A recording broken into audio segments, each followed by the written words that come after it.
Good morning, everybody. I'd like to call the Delta Stewardship Council meeting to order. Today is Thursday, October 26th. I'd like to welcome everybody. If you will please rise for the Pledge of Allegiance. I pledge allegiance to the flag of the United States of America and to the republic for which it stands, one nation, under God, indivisible, with liberty and justice for all.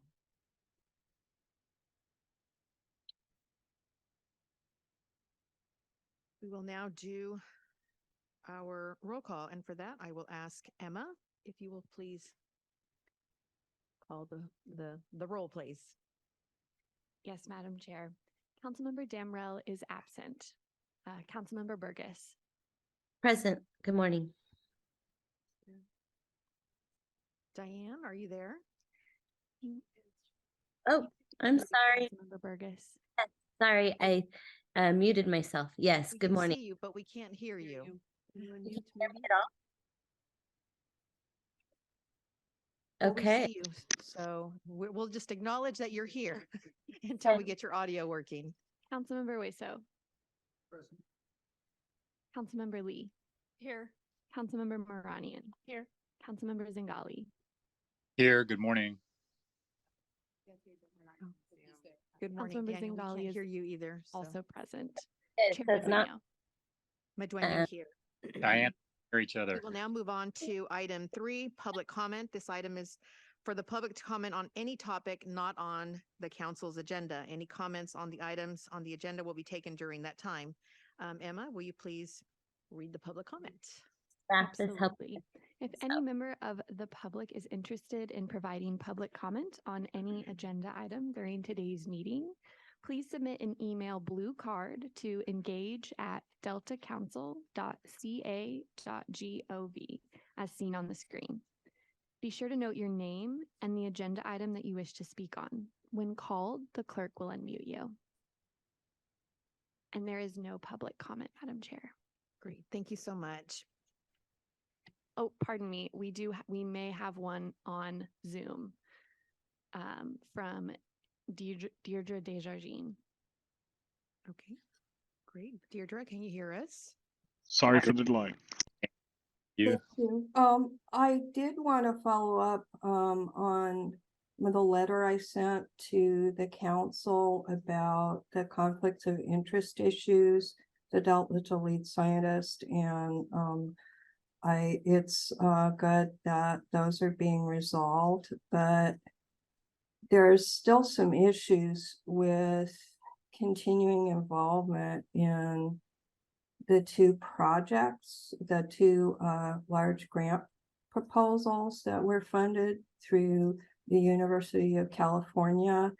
And if you look at what Dr. Larson said she was going to do on the modeling collaboratory grant, it was to be a liaison with state agencies, and she's continued to perform that function even after saying that she was not officially involved.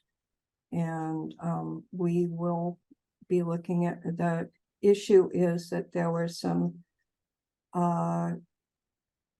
serious conflicts that came out about, it was represented to UC that there had been comprehensive outreach about the modeling collaboratory to develop a shared vision. And then Dr. Larson told the Delta Independent Science Board that she just hadn't had time to meet with stakeholders.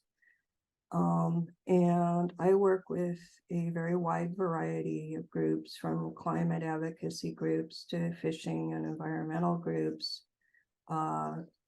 Delta community groups, besides Restore the Delta, that's a Delta Science Program contractor, and nobody had heard of the modeling collaboratory grant proposal or the proposed governance details. So we will be pursuing follow-up steps, which may include an FPPC complaint to ensure that this is adequately investigated and resolved. And I have tried to do outreach to agency folks also, but there just hasn't been a way to formally resolve it except for the employment issues with USGS and their ethics office. But it is very difficult for me to be in this position. I very much support the science program, and I think Dr. Larson is a brilliant scientist and very promising. But there's already enough issues with conflicts of interest in Delta Science, and there's some institutional issues, particularly when a permanent institution such as a modeling collaboratory is being set up. If I've learned anything from my work in California Water, it's that governance is everything. And if it's not set up right from the beginning, you can't expect good outcomes. So thank you, and please do look at my letters. Thank you for those comments, Deirdre. Emma, is there any other public comment? No, Madam Chair, there is not. Great. Okay, thank you. We will now move on to item 4, consideration and possible appointment of a Delta lead scientist. This is resolution 2023-08. Pursuant to California Water Code Section 85280B, the lead scientist for the Delta Science Program is appointed by the Delta Stewardship Council after consultation with the Delta Independent Science Board. The current Delta lead scientist, Dr. Laura Larson, will leave on November 30th, 2023, prior to the expiration of her second term. The council has multiple near-term efforts and priorities that will require participation by a Delta lead scientist.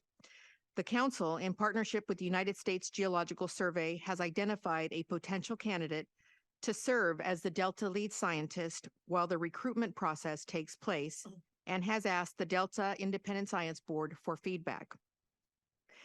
The Delta Independent Science Board Chair, Dr. Lisa Wainger, will present the Delta ISB's recommendation of Dr. Lisa Marie Wyndham Myers for a term to begin on December 1st, 2023, and to conclude on June 30th, 2024, unless extended by the council. This will give the council sufficient time to recruit the next lead Delta scientist, whose term will begin in the summer of 2024. And for that, I will now turn it over to Dr. Lisa Wainger with the Independent Science Board. Lisa, are you there? I'm here. Thank you, Madam Chair. So the Delta ISB has reviewed the experience of Dr. Lisa Marie Wyndham Myers and determined that she meets the qualifications for the Delta lead science position as specified in the Delta Reform Act. And I'll let other people look up the code number if they want. So the reason we say that she's qualified is she meets these criteria. She holds an advanced degree in a field related to water or ecosystem management. She has a strong record of scientific research and publication in peer-reviewed scientific journals in a field related to water or ecosystem management.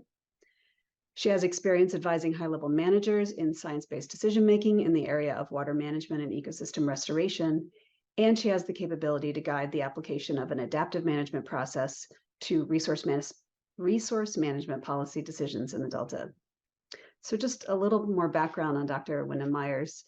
She's a systems ecologist with the U.S. Geological Survey. She received her PhD from Rutgers University in ecology, evolution, and natural resources. And before joining the USGS, she was a university professor. Her research examines processes at the interface of land and aquatic systems, so clearly very relevant to Delta management. And those processes include water flow, storage, and water quality at landscape scales. She also examines very fine scale processes in the sediments, and that biogeochemistry work is relevant to understanding how wetlands and estuaries sequester and release greenhouse gases. And also she's looked at methyl mercury dynamics. She has authored or co-authored over 100 peer-reviewed papers. She's represented the US on an international panel on blue carbon, and has led or served on many US work groups developing and synthesizing evidence on effective carbon sequestration actions. So in sum, she is qualified for the position under the Delta Reform Act, and she has the ISB's confidence that she would serve capably in this role. And now I'll just turn it over to Dr. Wyndham Myers to talk about her interest in the position.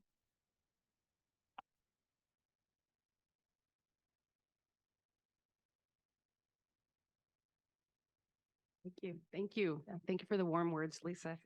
I look forward to stepping into this role and continuing along the inclusive, productive programs that my predecessor, Laurel Larson, has started and chartered. I've lived in many places and worked in many settings, not just aquatic systems, croplands, forests, and so on. I've focused on, and I've always been curious on how they work, what their history is, and basically the importance of different drivers and processes in those systems. So as a scientist that's worked across the Delta since 2004, I'm still in awe of its functionality and its capability of meeting co-equal goals, the Delta Plan. And it's really this resilience and forward-looking management you have here that makes me compelled to throw my name in for this position.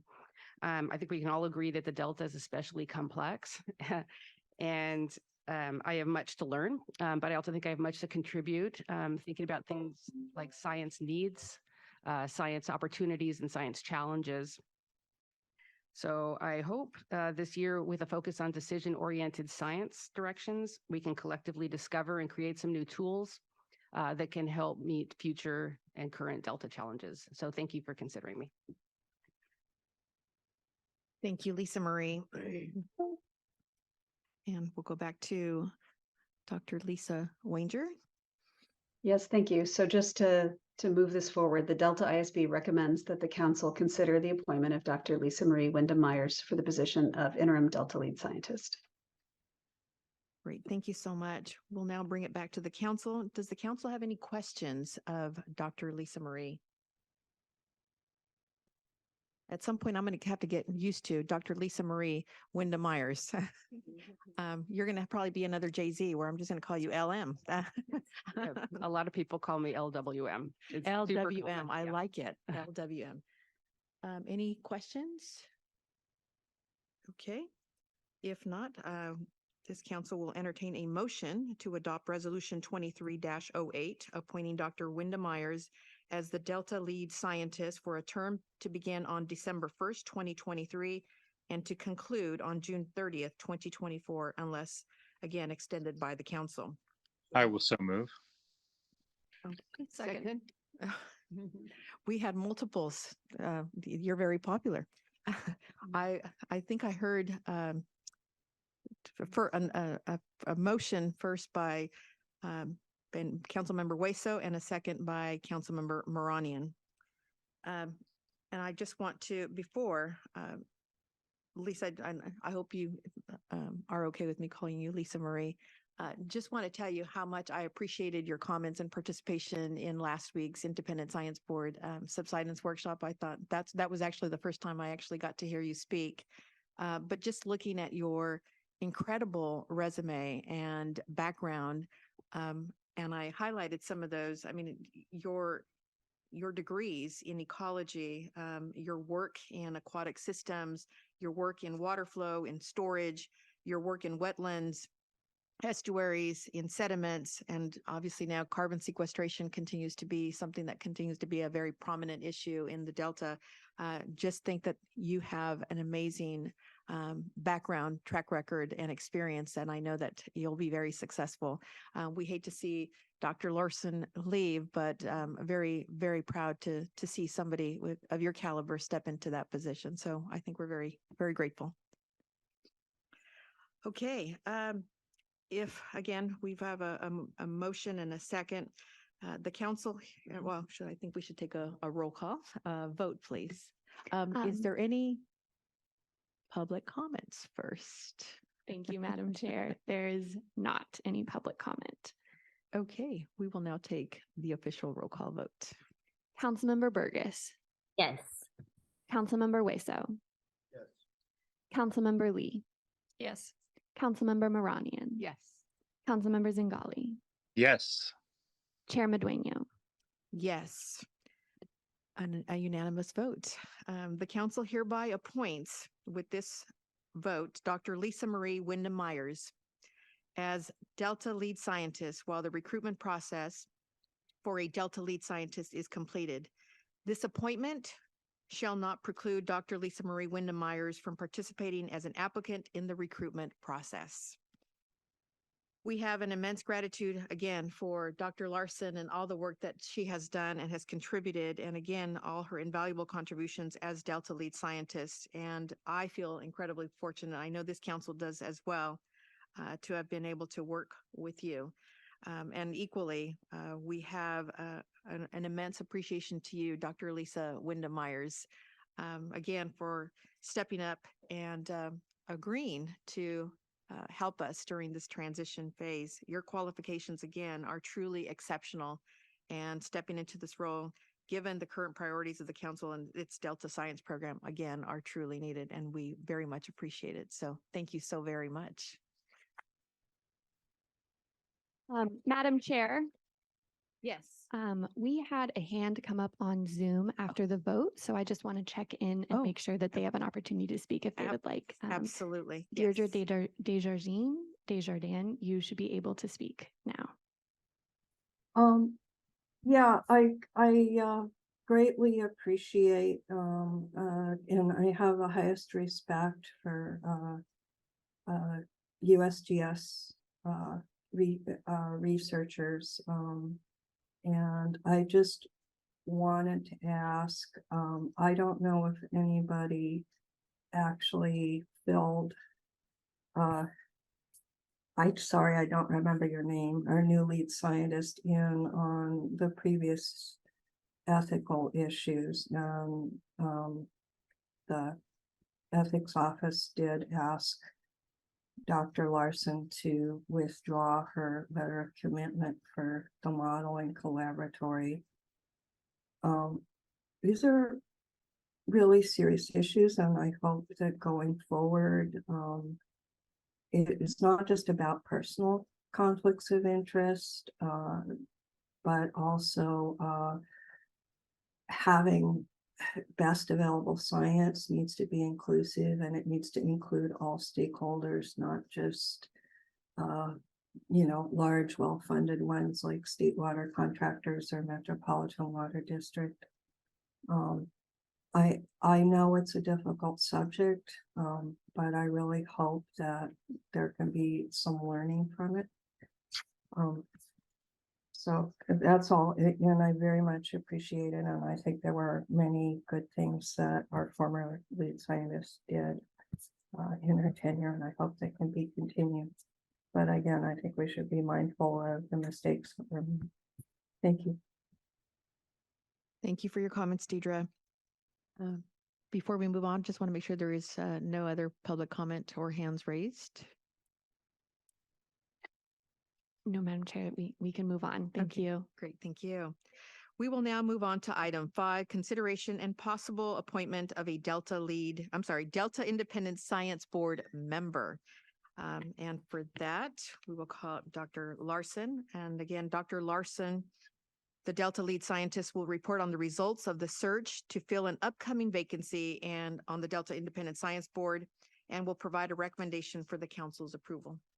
Thank you. And before I begin, then I just want to extend my congratulations as well to Dr. Lisa Marie Wyndham Myers. I could think of no one better suited to, pick up where I left off, and I'm really happy to be working with you going forward. And I am confident that the program is in good hands. Okay, moving on to this agenda item. The Delta Independent Science Board, as many of you know, is a board of 10 internationally prominent scientists who are tasked with providing periodic reviews of all of the science programs in the Delta. Members of the Delta Independent Science Board are appointed for terms of 5 years, renewable once. And Dr. Steve Brandt is term limiting out in January of 2024. Dr. Steve Brandt is a fish ecologist, and so we were looking to replace him on the Delta Independent Science Board with someone with similar expertise, given that so many of the regulations that govern the Delta are oriented around fish.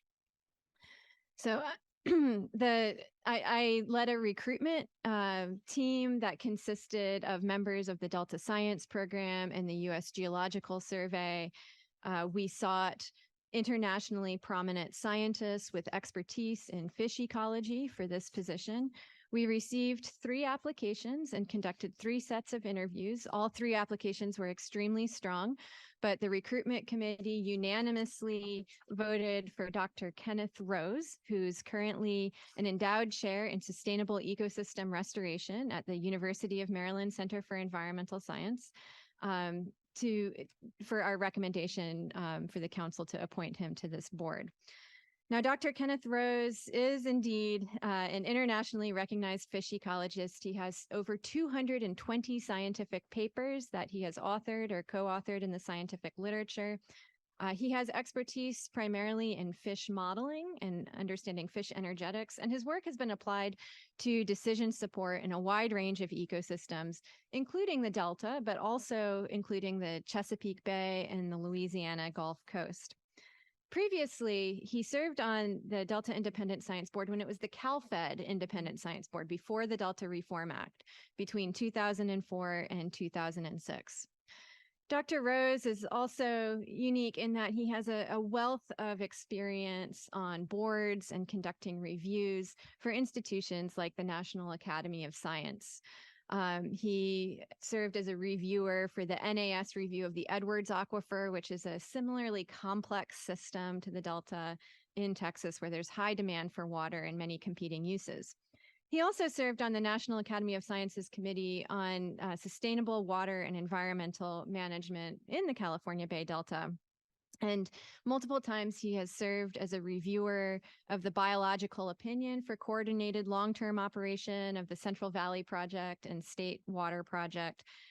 He has also served as a review team member of the science panel to assess the use of best available science in the California Water Fix FEIR EIS. He has also served as a reviewer of the scientific basis for the Delta Levee Investment Strategy, the Sacramento Riverbank Protection Project, the Combined Habitat Assessment Protocols, and the SALSIM model for fall run Chinook salmon in the San Joaquin River. In addition, he has expertise in Delta smelt, and he served as a member of the Delta Smelt Expert Work Group, which was formed to inform the Collaborative Adaptive Management Team.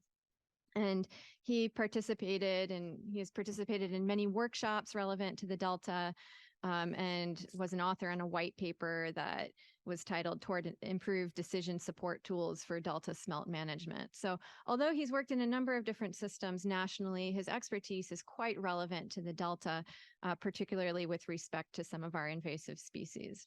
So with that, I am happy to recommend Dr. Kenneth Rose for appointment to the Delta Independent Science Board beginning in January of 2024. Excellent. Thank you so much for that, Laurel. I'm guessing that Dr. Rose is not present or will make any comments, right? No, not this morning. Just reviewing his, it seemed like his resume just kept going on and on and on. Incredibly extensive background on his work. But before we take it to the council, are there any public comments first? No, Madam Chair, there are not. Okay. Are there any questions or comments of the council? I have one question, Absolutely. and it's not specifically about Dr. Rose, but the composition of the board, the science group, in the light of everything that we're hearing, climate adaptation, everything. So I'm just trying to understand, do we replace the positions by the same, let's say, capabilities, or we are adding new capabilities? And if you could just shed some light on the composition of what's needed now in the light of all the changes. That's a great question. So the board has diverse expertise, and that expertise has been dynamic. It has shifted over the years in accordance with emerging needs. So for example, as HABs or harmful algal blooms became more of a concern, we were able to recruit an expert or recruit a climate scientist who also has expertise in harmful algal blooms. So in the past, we have had cohort recruitments for members of the Delta Independent Science Board because a large number of members were term limiting out at the same time. And Dr. John Calloway, my predecessor as the Delta lead scientist, led a recruitment of, I don't remember how many members it was. I think it was about 5, but yeah, I see some nodding heads over there. I think it was 5. And then more recently, I led a recruitment of, I think, about 3 Delta Independent Science Board members. So each of those times, the lead scientist has gone to the Delta Independent Science Board and led a discussion on what they think the expertise is that is needed at this particular moment in time. So in this particular case, when Dr. Brandt's term limit was coming up, we realized that, he was our sole expertise on fish and on the Delta Independent Science Board. So it was a pretty clear decision that we needed to replace that expertise in very much a one-to-one basis. But it hasn't always been that way in the past. And so I think some of the new expertise that has been added has been expertise in climate science, expertise in harmful algal blooms, social science expertise, and governance expertise. Those are all some of the newer areas that have come onto this board. But other board members have expertise in hydrology, geological processes, modeling, ecosystem ecology. So it's fairly broad. Sure. So there are certain constants, and then there are certain positions that are changing on the basis of the needs assessment. Yes. That is done by the lead scientist. The lead scientist together with the Independent Science Board. Sure. Yeah, Sure. Thank you. you're welcome. That was a great question, Councilmember Moranian. Other questions? If not, I will entertain a motion. I have a question. Oh, And- I'm sorry. Yes, Councilmember Burgess. Dan does too.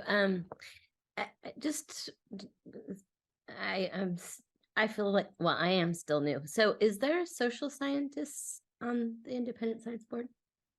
Yes, we have 2 social scientists on the Independent Science Board. So Dr. Lisa Wainger herself is an economist, and Dr. Tanya Hekela at University of Colorado, Denver, is an expertise in social science with a focus on governance processes.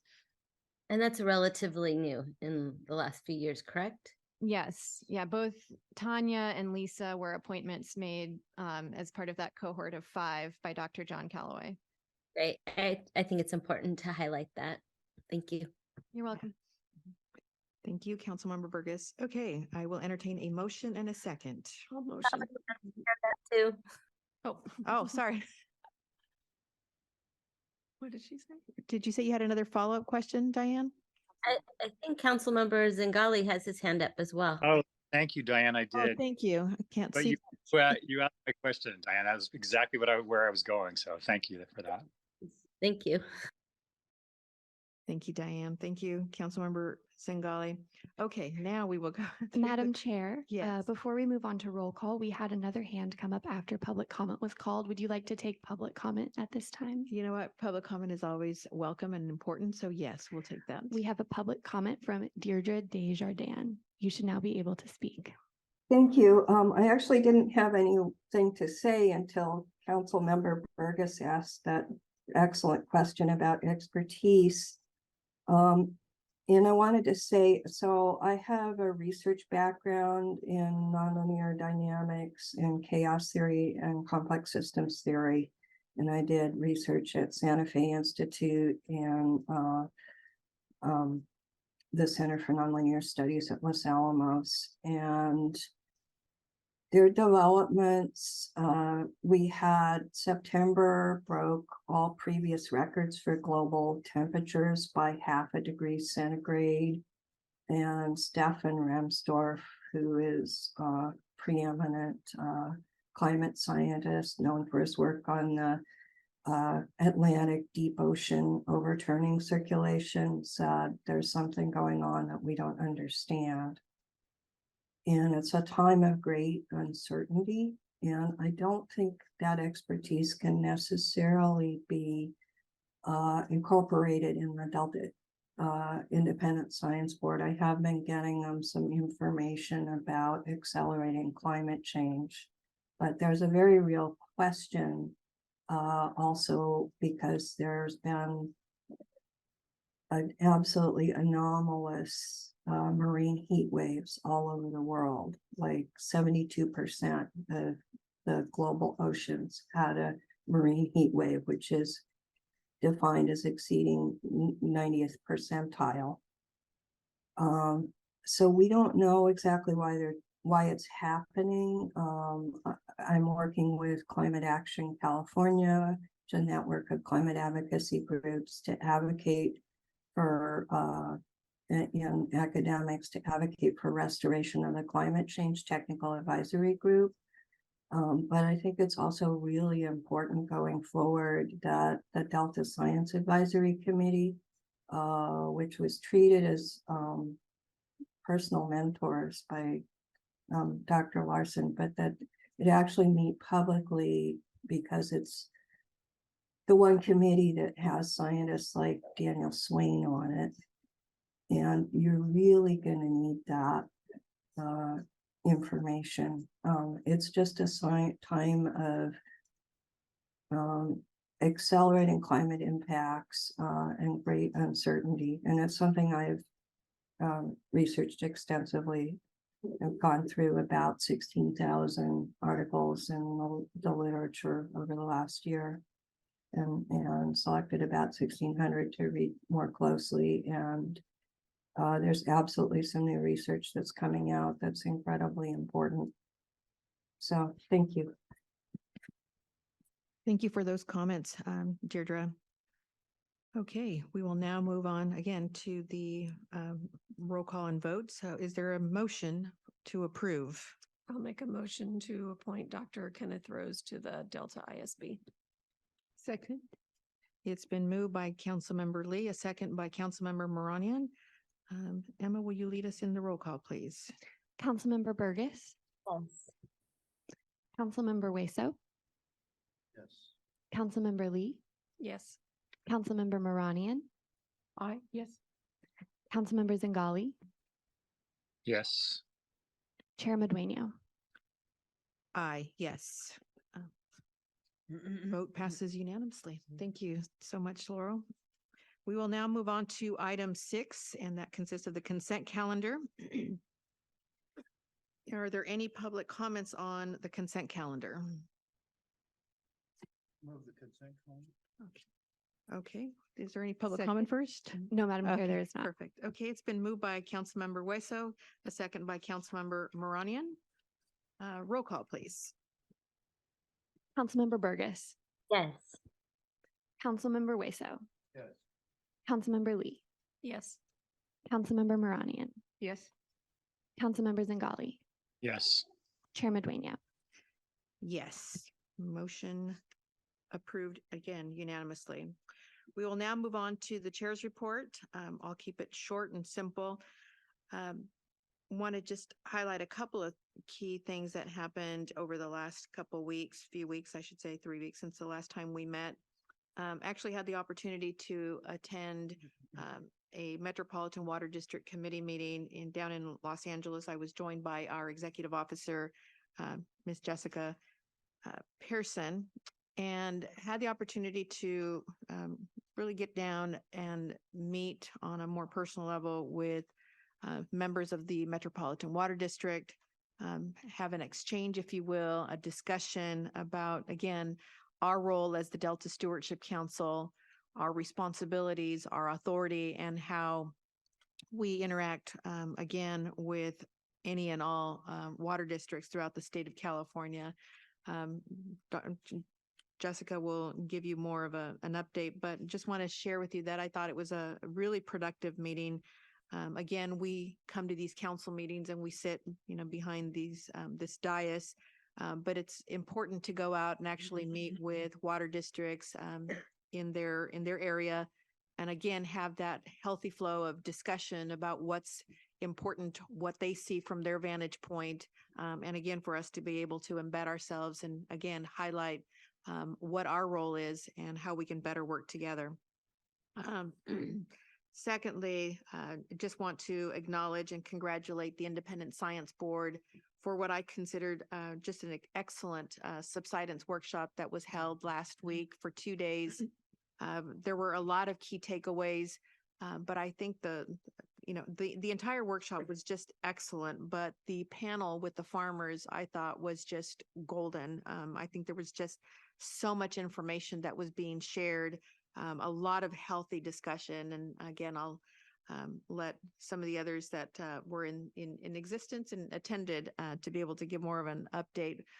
But one particular item that I thought this council should be well aware of that really kind of stuck in my mind in terms of the discussions.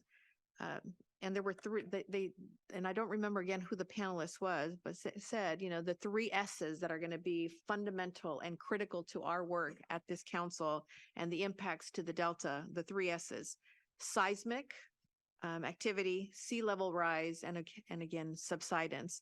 And what happened the day of the workshop, I think it was the day before the workshop, there was seismic activity at one of the islands. And then yet again, I think we had seismic activity 4.0, if I'm not mistaken, in Rio Vista or Ileton, in Ileton. So it became really evident. It is going to be the 3 S's that are really going to be affecting us: seismic, sea level rise, and subsidence. And again, congratulations to the Independent Science Board for an excellent workshop. Then yesterday I came up to Sacramento the day before the council meeting and had the opportunity to sit with California State Parks Director Armando Quintero and Boating and Waterways Executive Ramona Fernandez. Great discussion. We were talking about, how we could better collaborate and partner with state parks. As we travel throughout the Delta, it's really evident, recreation is a huge part of the Delta. But yet we've not seen participation from state parks at any of our meetings. And so that was great to not only visit and meet with them, but to hear their enthusiasm in wanting to, expand and collaborate with the Delta Stewardship Council. And that is all I have for now. And I will turn it over to Amanda Bull, Special Assistant for Planning and Science, to give you an update on what is happening with DPIC. Madam Chair, if I Yes, may. absolutely. I think this meeting with the Metropolitan Water District and the presentation has been very, very important, because what they're trying to do right now is they're trying to assess their climate adaptation plan. And there's this big uncertainty about how much water they're going to have from Colorado River, how much they're going to have from the state water project, and then what are the climate, the 10% that everybody is kind of like thinking that we're going to lose as a result of the climate change. And I think these meetings are important, and they are trying to coordinate their adaptation plan with the city's adaptation plan and more of a regional adaptation plan.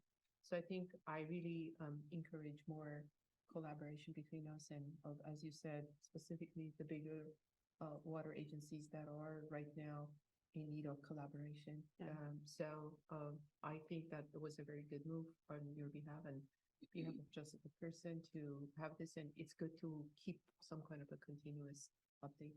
Absolutely. Thank you so much for those comments, Councilmember Moranian. And just before we go back to Amanda, I think that was one of the key points that I wanted to stress at that meeting, is that we should be working again collaboratively, and we are a statewide agency, and as such, we need to be looking again at all of our partners throughout the state of California. And if I'm not mistaken, I think I did say, we should be working as one California, not northern versus southern, southern versus northern. It is one California that we need to be very, strategic in how we better collaborate moving forward. And yes, climate adaptation is hugely important. Obviously, one of the things that we're focused on here at the council. So as I walked off, a gentleman, one of the board members gave me a pin. Legal, I got a pin. It's probably under $5. I'm just kidding. I'm just saying. And it says, the pin says, we are one. And again, to emulate again, the thought that we are one California, not two, we are one. So with that, Amanda. Well, that's a great segue, a deep pick and talking about collaboration. So thank you, Chair Madueño, and good morning, council members. Amanda Bowl, Special Assistant for Planning and Science. So before I give you a few more details about the upcoming DPIC meeting, I did want to share with you a video that Chair Madueño recorded to promote our November 7th gathering. So I'll let this speak, and then I'll say a few words about the meeting as well.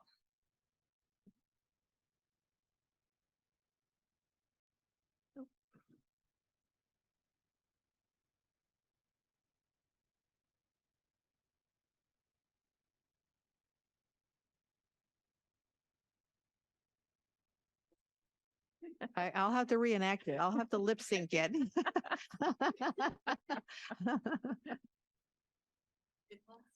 It does. You haunt had me. memorized it, right? You know what? Carly is in front of me. I can't tell you that I did. Okay.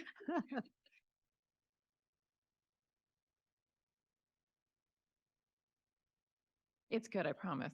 No pressures, AGP. No pressures.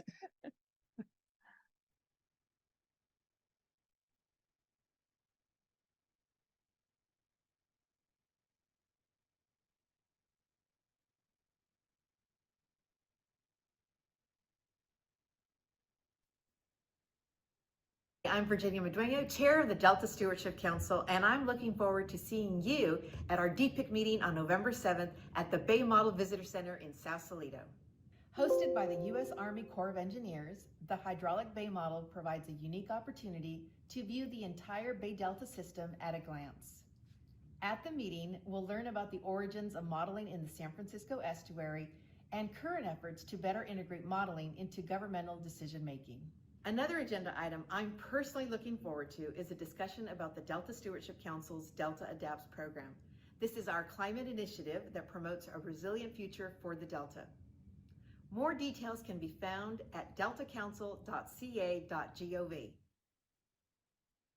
There you have it. That's right.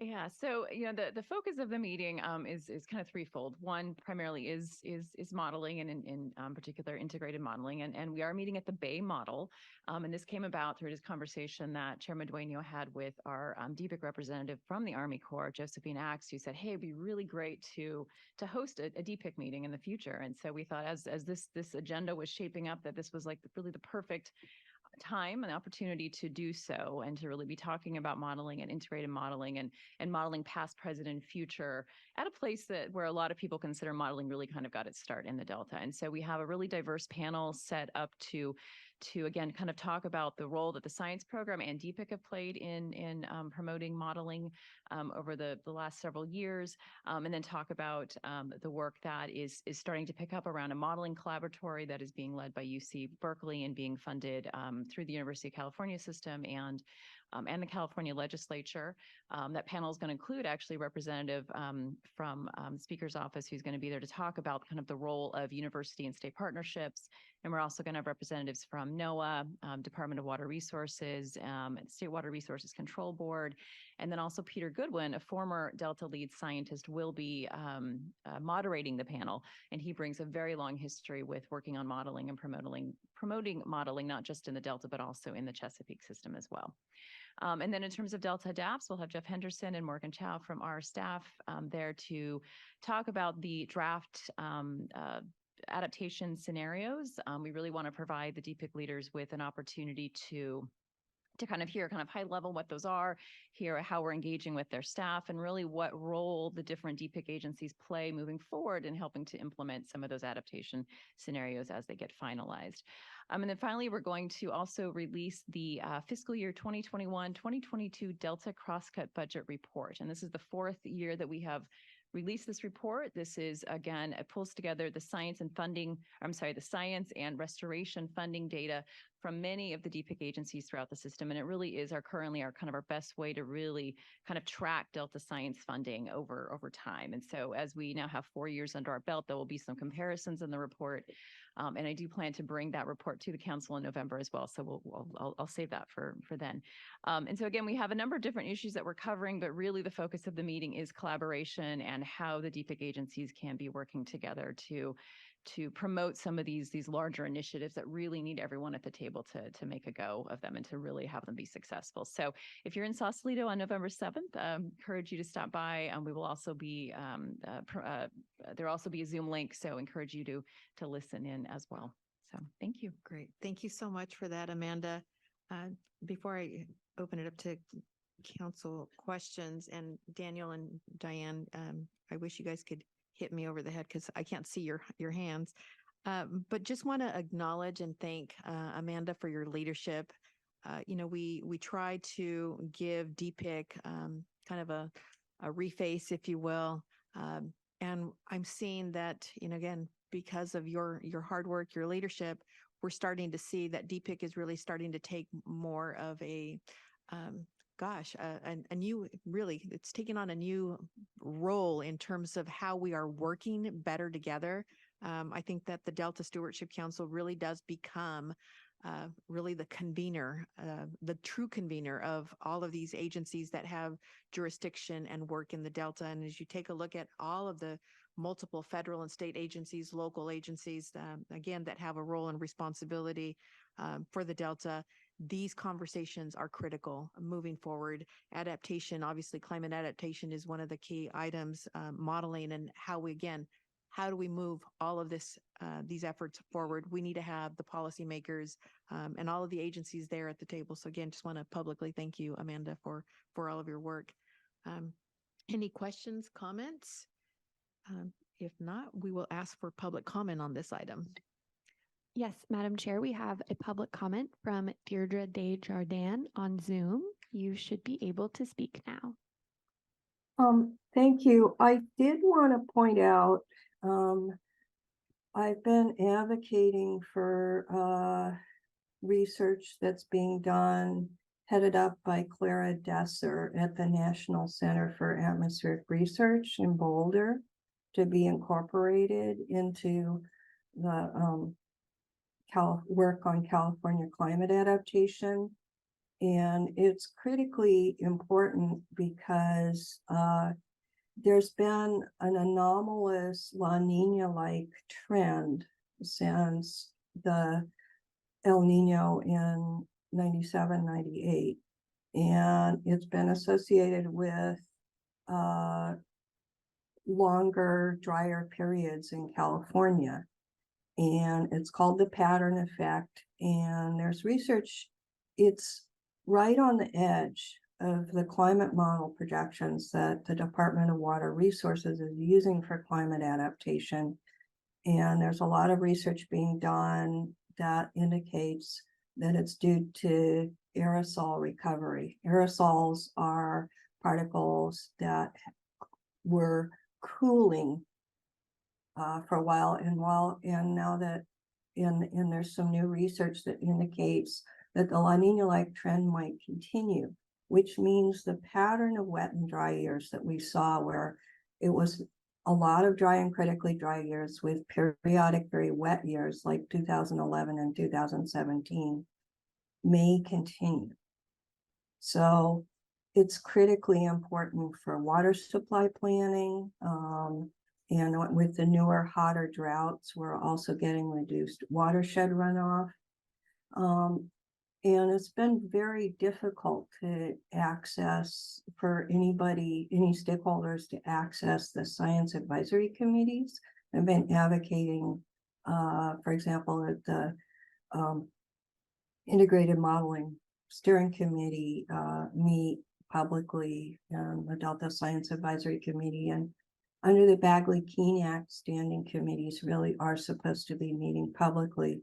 But I think it would help both to have outreach to one of the world leaders on climate modeling at this time, and also to open things up a little so that somebody who follows them closely and works on the effects on California climate can actually have input into the modeling that you use, because otherwise all the modeling is going to be outdated as soon as you finish it. There is so much happening sent to 2022-23 research. Thank you. Thank you for your comments, Deirdre. Are there any other public comments? No, Madam Chair, there are not. Great. Okay, we will now move on to item 8, and that is our executive officers report. And for that, we have Ms. Jessica Pearson. Thank you. Good morning. I have a couple of announcements for you today in my report. We currently have no pending covered action certifications, but we do have several letters that I want to bring to your attention.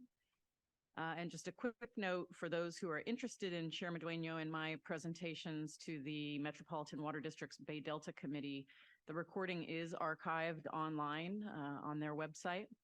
And we were preceded on that agenda by a panel discussion regarding opportunities for utilizing the 4 metropolitan-owned islands in the Delta, and I think that's worth a watch as well.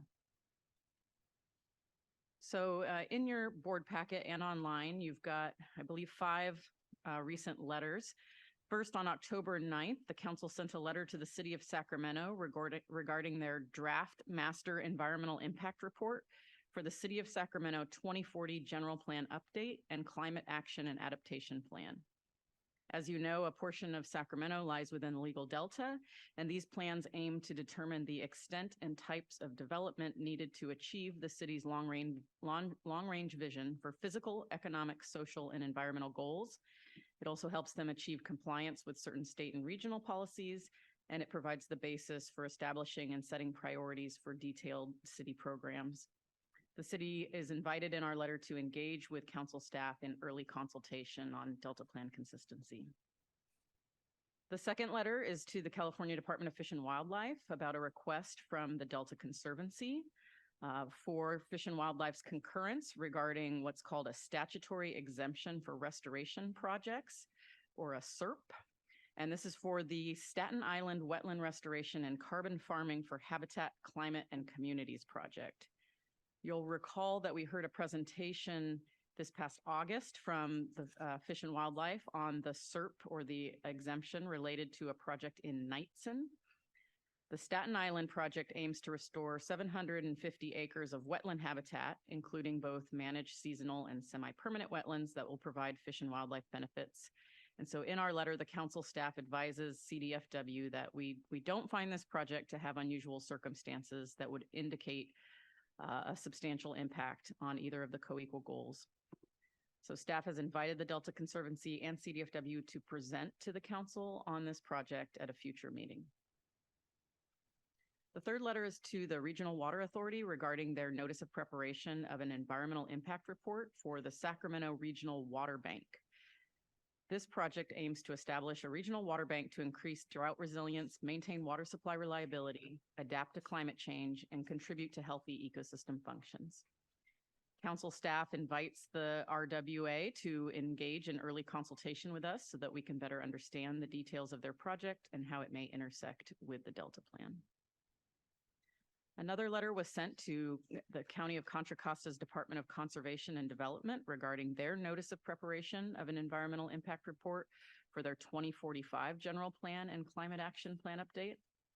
The objective of that project is for the county to provide comprehensive updates to its general plan and its climate action plan that will establish county land use policy through 2045 and reduce greenhouse gas emissions.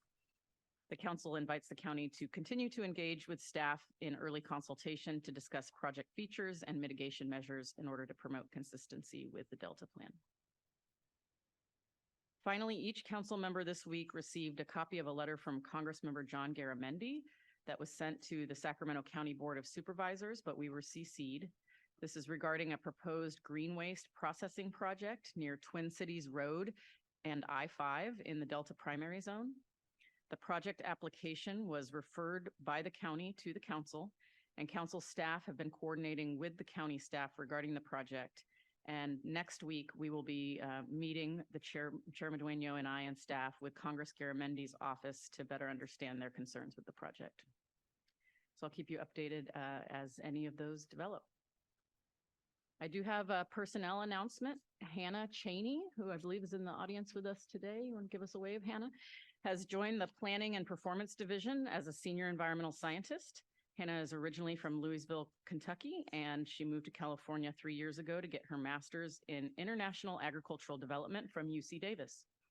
Her master's thesis focused on research trends within the United Nations Sustainable Development Goals and how indicators were being measured and interacted in different regions of the world for those goals. She is interested in learning more about how water is currently being conserved in the Delta and in California, and how to advocate for equitable water use indicators and policy. Hannah will support updates to and communications about our water supply, Delta ISB place, and agricultural performance measures, and she looks forward to contributing to our ongoing social science integration efforts. So my welcome to Hannah.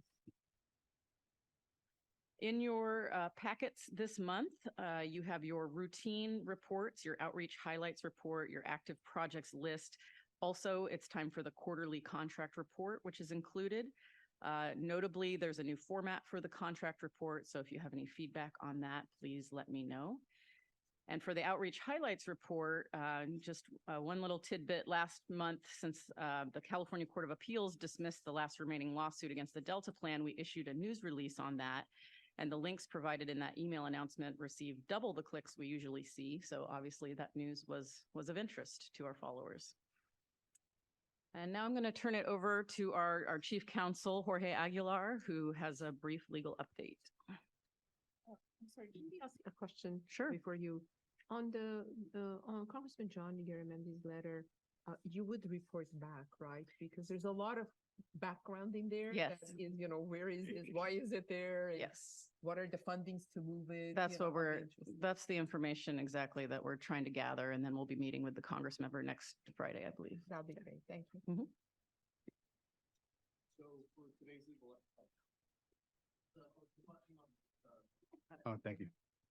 So for today's legal update, we actually will have our legal extra, Rebecca Wilson, who's getting pursuing her LLM. It was introduced to the council last meeting, but pursuing her LLM at McGeorge University. And she's here, and she's going to be giving the council a case update on a relatively recent case that concerns water and the environment that might be of interest to the council. Thank you, Madam Chair. Today, I am reporting on the most recent case relating to the CEQA challenges to DWR's Environmental Impact Review, or EIR, that was prepared as part of its FERC relicensing of the Oroville hydropower facilities. The case is titled County of Butte versus Department of Water Resources and was decided in April 2023. The case is a consolidation of cases filed by Butte and Plumas counties, hereafter referred to as the counties. In 1999, DWR began the process of relicensing the Oroville facilities, including the dam, reservoir, and associated facilities. Following the submission of the application, FERC and DWR completed environmental review of the proposed relicensing. In 2008, DWR certified the EIR. In response, the counties filed challenges to the sufficiency of the EIR. The trial court found the EIR was adequate and DWR's fees for preparation of the administrative record to be reasonable. On appeal, the Court of Appeals did not consider the merits of the CEQA claims because it found that federal law enabling FERC preempted the CEQA claims. Preemption occurs when a federal law makes a state law inoperative or invalid. This occurs because the Supremacy Clause in the U.S. Constitution establishes federal law as the supreme law of the land. The California Supreme Court ruled that federal law did not preempt CEQA. The Supreme Court returned the case to the Court of Appeals for consideration of the claims related to DWR's 2008 EIR certification and the records preparation fees. On April 7, 2023, the Court of Appeals concluded that DWR's EIR was adequate and the DWR's records preparation fees were reasonable. The county's main challenge was to the adequacy of the 2008 EIR's discussion of climate change. DWR concluded that the impacts from climate on the facility operations were too uncertain for evaluation in the EIR. The counties challenged this decision in 4 ways, none of which the court found persuasive. First, the counties contended DWR lacked sufficient evidence in the record to support its conclusion that climate change impacts were too uncertain to analyze. In a CEQA challenge, the court examines the administrative record created during the environmental review to determine the validity of a petitioner's claims. Here, the court found multiple documents referring to scientific uncertainty in predicting climate and change impacts in the record. Further, the documents cited by the counties in support of their contention included references to uncertainty. Therefore, the court concluded the record contained sufficient evidence of scientific uncertainty for DWR to decide that climate change impacts were too speculative and in its evaluation of those impacts. Second, the counties contended that EIRs from other projects showed that DWR contemporaneously considered climate change impacts to be non-speculative. The court found this argument unpersuasive because the email chains and the attached EIRs failed to show that climate change impacts were non-speculative, and only one of the EIRs was confirmed to be a product of DWR. Further, the court stated case law demonstrates that agencies can reach different conclusions about the foreseeability of climate change impacts in different contexts. Third, the court rejected the county's contention that DWR's conclusion was inconsistent with federal case law. The county cited a series of federal cases that invalidated agency environmental reviews because climate change impacts were ignored or barely discussed or did not rely on the best available science. The court found these cases did not apply because DWR had rationally explained its decisions not to evaluate climate change impacts, and it had relied on the best available science. Further, the court found that more recent federal cases accept that some climate change impacts are too speculative for evaluation. Finally, the counties contended DWR improperly omitted historic high and low flow data from its model projections. The court rejected this contention because the evidence in the record showed DWR include historic low flow data in its modeling, and it explained in the EIR that facilities could withstand the comparable historic high flows. Based on these findings, the court affirmed the trial court's decision that the climate change discussion was adequate. The final issue in this case was whether the trial court correctly ruled DWR's fees for preparing and certifying the record were reasonable. Under CEQA, a petitioner must either ask an agency to prepare the record, or agree to an alternative method of preparation. The counties contended that DWR's fees are too high. The court disagreed. Preparation for the record took over a year of intensive work involving hundreds of DWR employees. The final record was over 300,000 pages. DWR charged $2.06 per page for a total cost of $675,087. Further, the $2.06 per page was less than the price used in other CEQA cases. Additionally, the court rejected the county's contention that the CEQA guidelines create an independent duty for an agency to maintain a record as a complete document. The court stated that a correct interpretation of the CEQA guidelines was that the agency was required to notify the public of the record's location, not to assemble the record at completion of the certification process. There are 4 important takeaways from these cases. First, FERC's licensing process does not preempt state agency compliance with CEQA. Second, an agency can decide not to evaluate climate change impacts when they are too speculative, as long as the agency rationally explains its decision in the EIR and their support in the record. Third, the content of the record is extremely important to both the agency and the potential challenger. Both sides must be able to cite to specific evidence in the record supporting their decisions and claims. And finally, agencies are not required to prepare the record until they are asked to prepare it. And a complex record can reasonably cost over $600,000. Thank you. Thank you for that, Rebecca. Wow, that was quite something.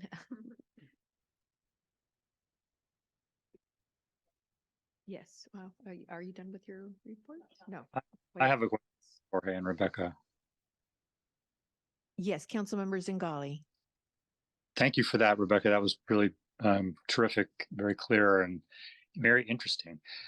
I am troubled by takeaway number 2, and I'd just like to hear Jorge, your and Rebecca's reaction if you have one. That if one takeaway is that agencies do not have to be accountable for the consequences of the climate crisis because it's speculative and uncertain, it seems to me that the climate crisis by its nature is always going to be speculative and uncertain. It's because of its magnitude and complexity. And then where is the accountability for when things like the Oroville Dam or the other consequences we know are happening and coming happen? Where is the accountability among us in state government if we can just say we didn't take that into account because it's speculative and uncertain?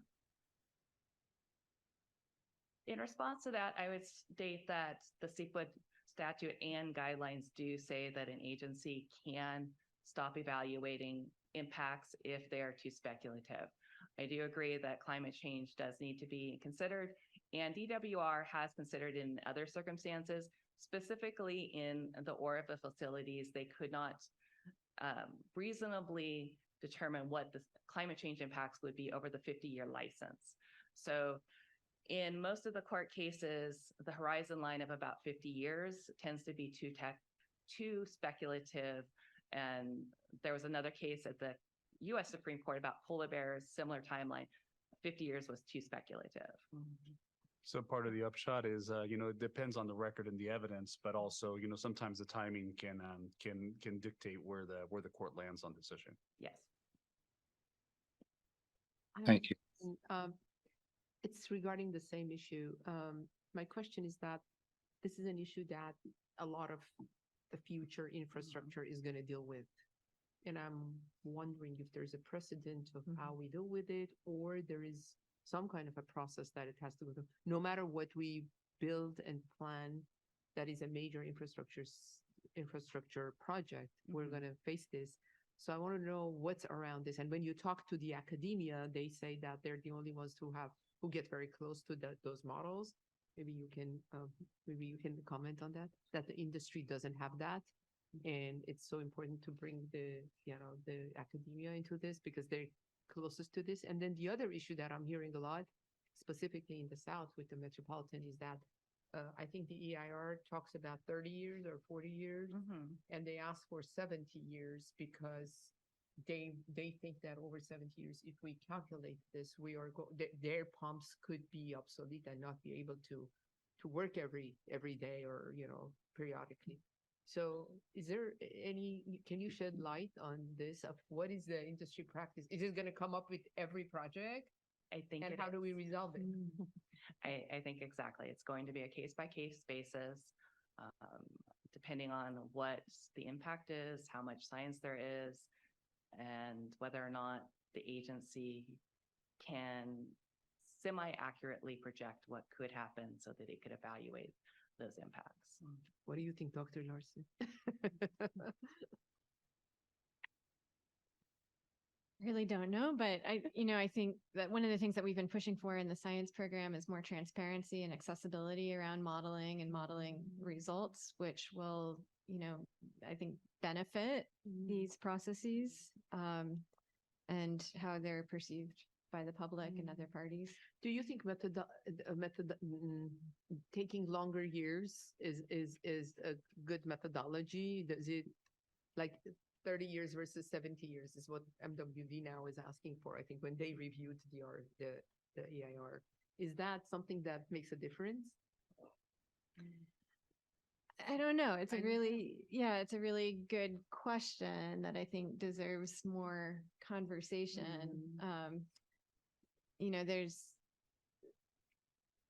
There are a lot of changes in the system that could be expected after the 30-year time frame that could, I think, dramatically change the outcome of the models or for particular projects. So it's important not to have our blinders on for those longer time scales, but I think that 30-year time horizon is often the time horizon that many municipalities use it for planning. Many permitting processes use that time frame. So that's like the most immediate practical need for these decisions. And when the courts are looking, when they're reviewing a case that's coming up to them from a trial court, I mean, it's going to be based on the record of that specific case. So it's really going to be dependent on what the facts were of the case, where the science stands, and particularly for something like this, if there's evidence to support the, a decision that this is, speculative, then the court's going to look at where is there a consensus to science? Is it truly speculative? Is there hard science that has a more established, or agreed upon consensus on a result? And where that doesn't exist, you might have a result like this. Sure. Thank you. Yeah, thank you for that, Rebecca, and thank you for the questions. Absolutely, to Councilmember Zingali and Councilmember Moranian. It just becomes for me more and more evident, this is just the beginning, as we continue to see more and more, again, uncertainty, as you so eloquently stated. We don't know. We don't know what we don't know. And so I think it's going to be more of, was it Butte and Plumas counties that filed the complaint? But to us too, it's, again, it's, the evidence on record, and it's, best available science with what we know today. But there's still so much uncertainty, scientific uncertainty. I just don't see that this is going to go anywhere. I think that this is just going to continue to be an ongoing issue moving forward, which is really unfortunate. But thank you for that. Really appreciate it. Thank you. So for today's agenda, next up, we'll hear our lead scientist report. And then after a short break, the council will be presented with the much anticipated results from the recent council funded Delta residence survey. And that concludes my executive officer's report. Thank you. Thank you. Any other questions for our executive officer? Daniel or Diane, if you have any questions? I'm good. Thank you. Okay, great. Thank you. Is there any public comment on this item? Yes, Madam Chair, we have a public comment from Zoom. Deirdre Desjardins, you should be able to speak now. Thank you. Deirdre Desjardins with California Water Research and Climate Action California. So one of the current state of the art is called single model large ensembles. And normally a future climate model, there's only one run because it takes so many computer cycles. But at the National Center for Atmospheric Research in Boulder, they run the climate models a whole bunch of times with slightly different initial conditions.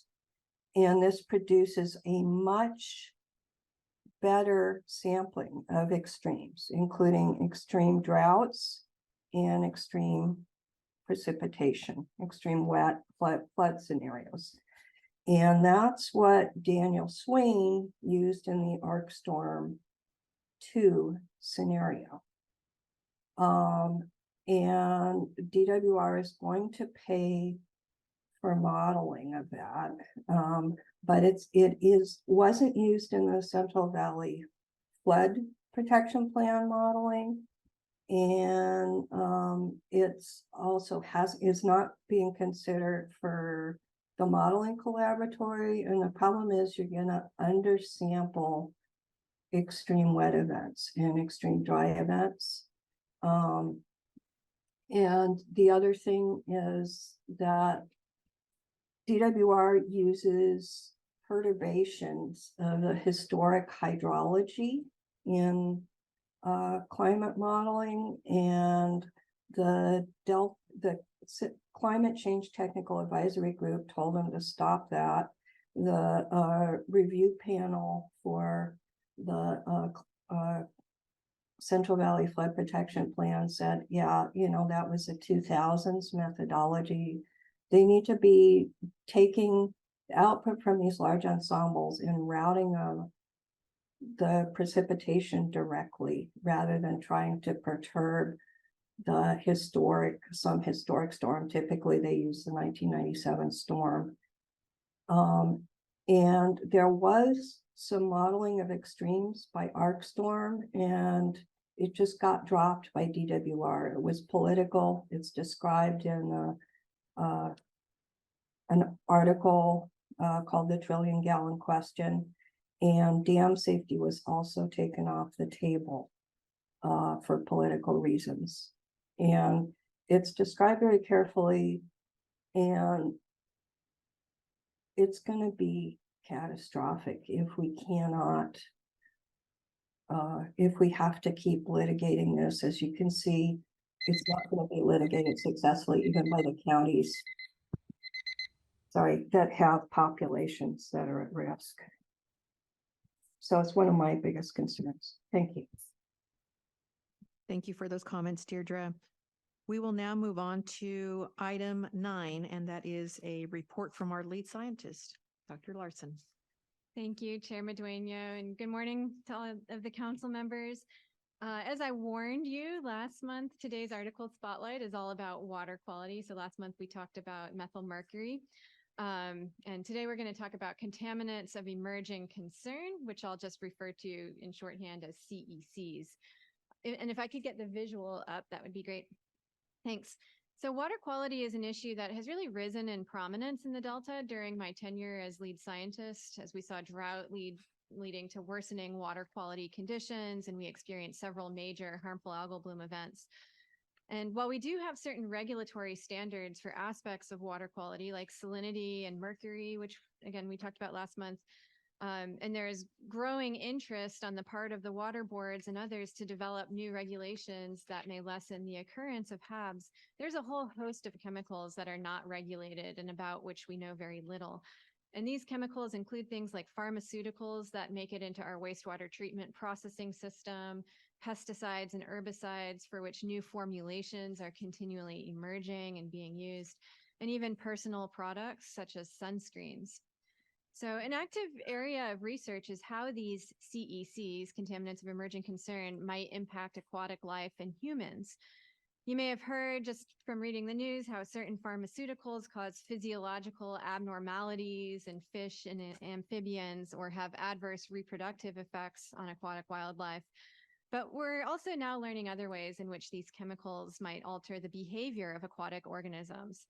For example, it might make them more susceptible to predation or less successful at feeding.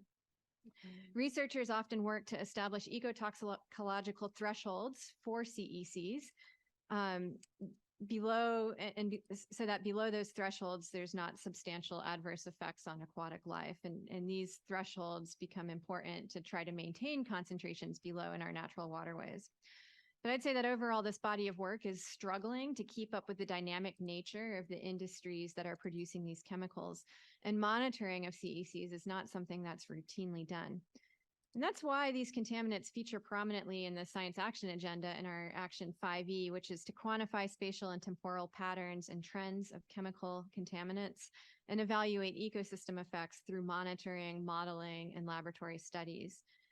Galvanizing more studies and synthesis about water quality overall is also an objective behind the selection of water quality as a theme for the 2024 Bay Delta Science Conference. So in this spotlighted article, a research group from Stanford and SFEI undertook a study of some of the least well-monitored CECs in the wastewater treatment plant outfall to the San Francisco Bay. They sampled the effluent, or what's coming out of the wastewater treatment plants from 6 of the major wastewater treatment plants that you see on this map. And they tested for 21 different contaminants that fell into 3 categories. So one of those categories is chemicals in sunscreen, including the chemical oxybenzone, which is banned in sunscreens that are used in Hawaii and sold in Hawaii because of known harm to marine life and reefs. The second is household pesticides, including those that are present in pet, flea, and tick products, which then enter the wastewater treatment plant system when pets are bathed, and also foggers that are used in people's houses. And then the third category is pharmaceuticals. The researchers then used a hydrodynamic model of the bay to figure out by how much those chemicals in the wastewater treatment plant effluent would get diluted in the environment. And they learned through these models that the least amount of dilution would occur in the South Bay.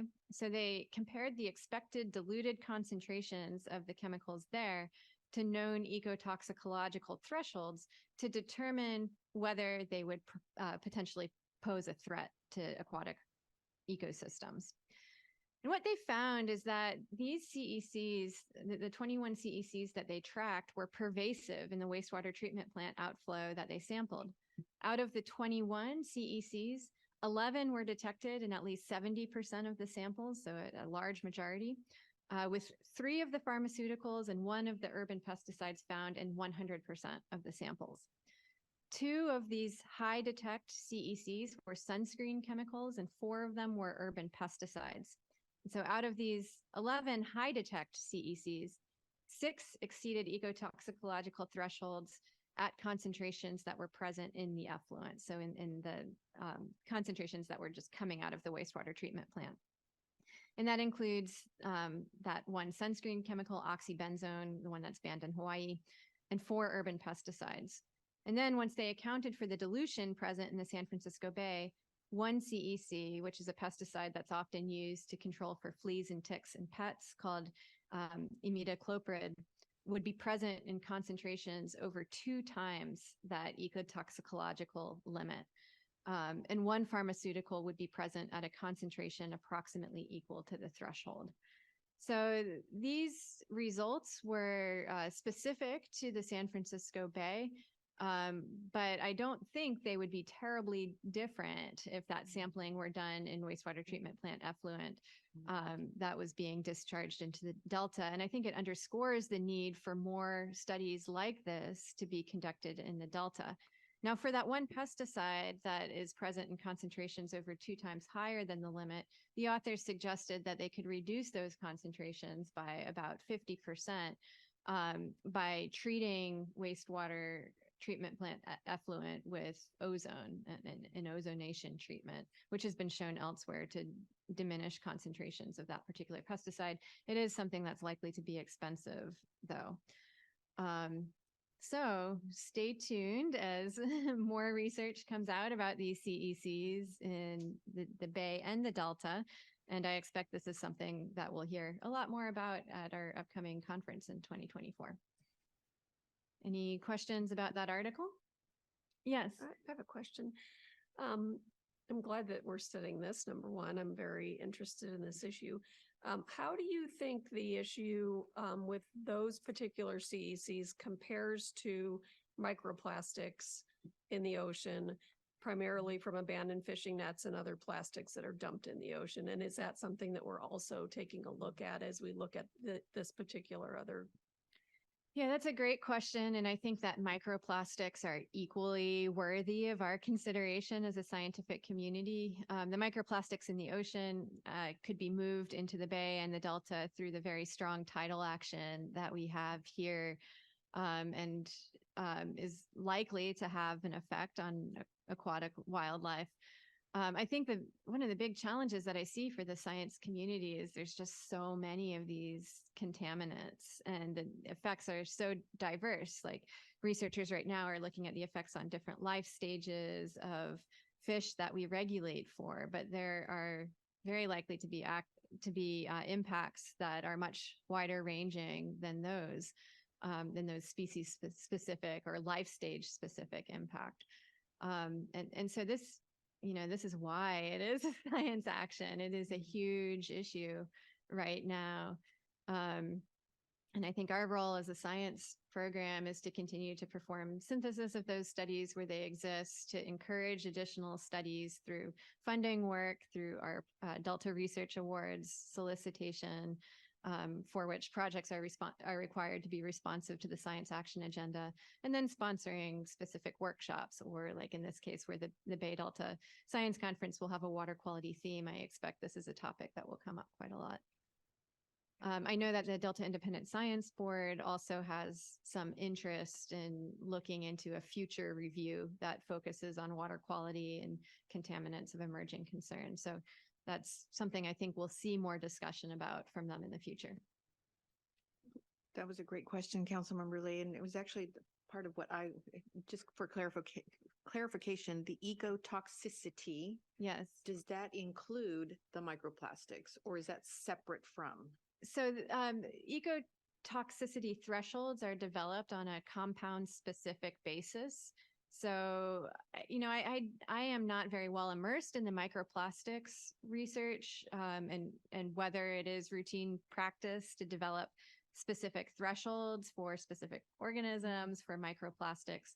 But for these other 21 CECs that were sampled in this study, each one has a different ecotoxicological threshold. So it's determined through experimentation on a case-by-case basis. Got it. Okay, thank you. You're welcome. Other questions? Yeah. Yes, Councilmember Burgess. Yeah, just an observation. We were talking about mercury before. We've talked about, things that were happening before we even knew had the technology to see that things were happening.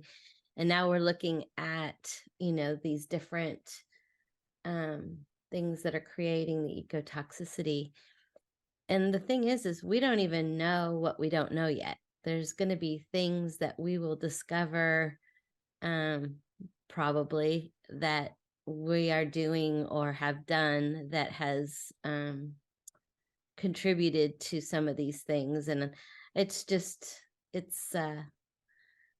observation that, there's a lot of things that we don't know that we're doing. And then we find out later and have to deal with it. So that was my observation. Thank you. Well, if there are no more questions from council members, I will move on to my report on Delta Science Program activities. And first, I want to report on some of the ongoing activities of the social science integration team. And you'll hear a lot more about this a little bit later on from Dr. Jessica Rednick, who's going to give you a report out on the results of the Delta Residence Survey. But this team has also made major progress in two other areas since my last report. And one is to continue to work with the Bay with the Bay Delta Social Science Community of Practice. They just recently held their quarterly meeting. And that meeting featured a presentation by researchers from Washington State who shared how the Puget Sound Partnership is integrating social science across its organization, and got into a discussion of how they're attempting to monitor human well-being in that region. So this is something that garnered a lot of interest from council staff and staff from other organizations that regularly coordinate with us. There was also reporting on the analysis of socioeconomic indicators, and that was another thing that garnered a lot of interest from that meeting. In addition, the representatives from the Collaborative Science and Adaptive Management Program attended this meeting and made a request for the Community of Practice Network to provide feedback on adding socioeconomic analyses to their Delta SMELT structured decision-making project. Another activity that has occurred under the umbrella of social science integration is an ongoing collaboration with the National Center for Ecological Analysis and Synthesis that recently has been sponsoring a working group focused on the integration of social science data. So just to back up a little bit, the Delta Science Program regularly contracts with the National Center for Environmental Analysis and Synthesis, or NCES, to provide training and synthesis support for agency staff and academics across the Bay Delta to conduct research that really addresses big picture questions for which the answers often lie within and across many disparate data sets. So that requires synthesis, in other words. 2 years ago, we sponsored an NCES working group to evaluate drivers of the estuarine food web based on decades of monitoring data. And then over the past summer and into the fall, we sponsored another working group to conduct research that integrates human dimensions of the Delta into management decision-making. Now, the work group that we sponsored includes staff from the Council, Department of Water Resources, State Water Resources Control Board, the California EPA's Office of Environmental Health Hazard Assessment, California Department of Fish and Wildlife, San Francisco Estuary Partnership, and then academic participants from UC Davis and UC Merced.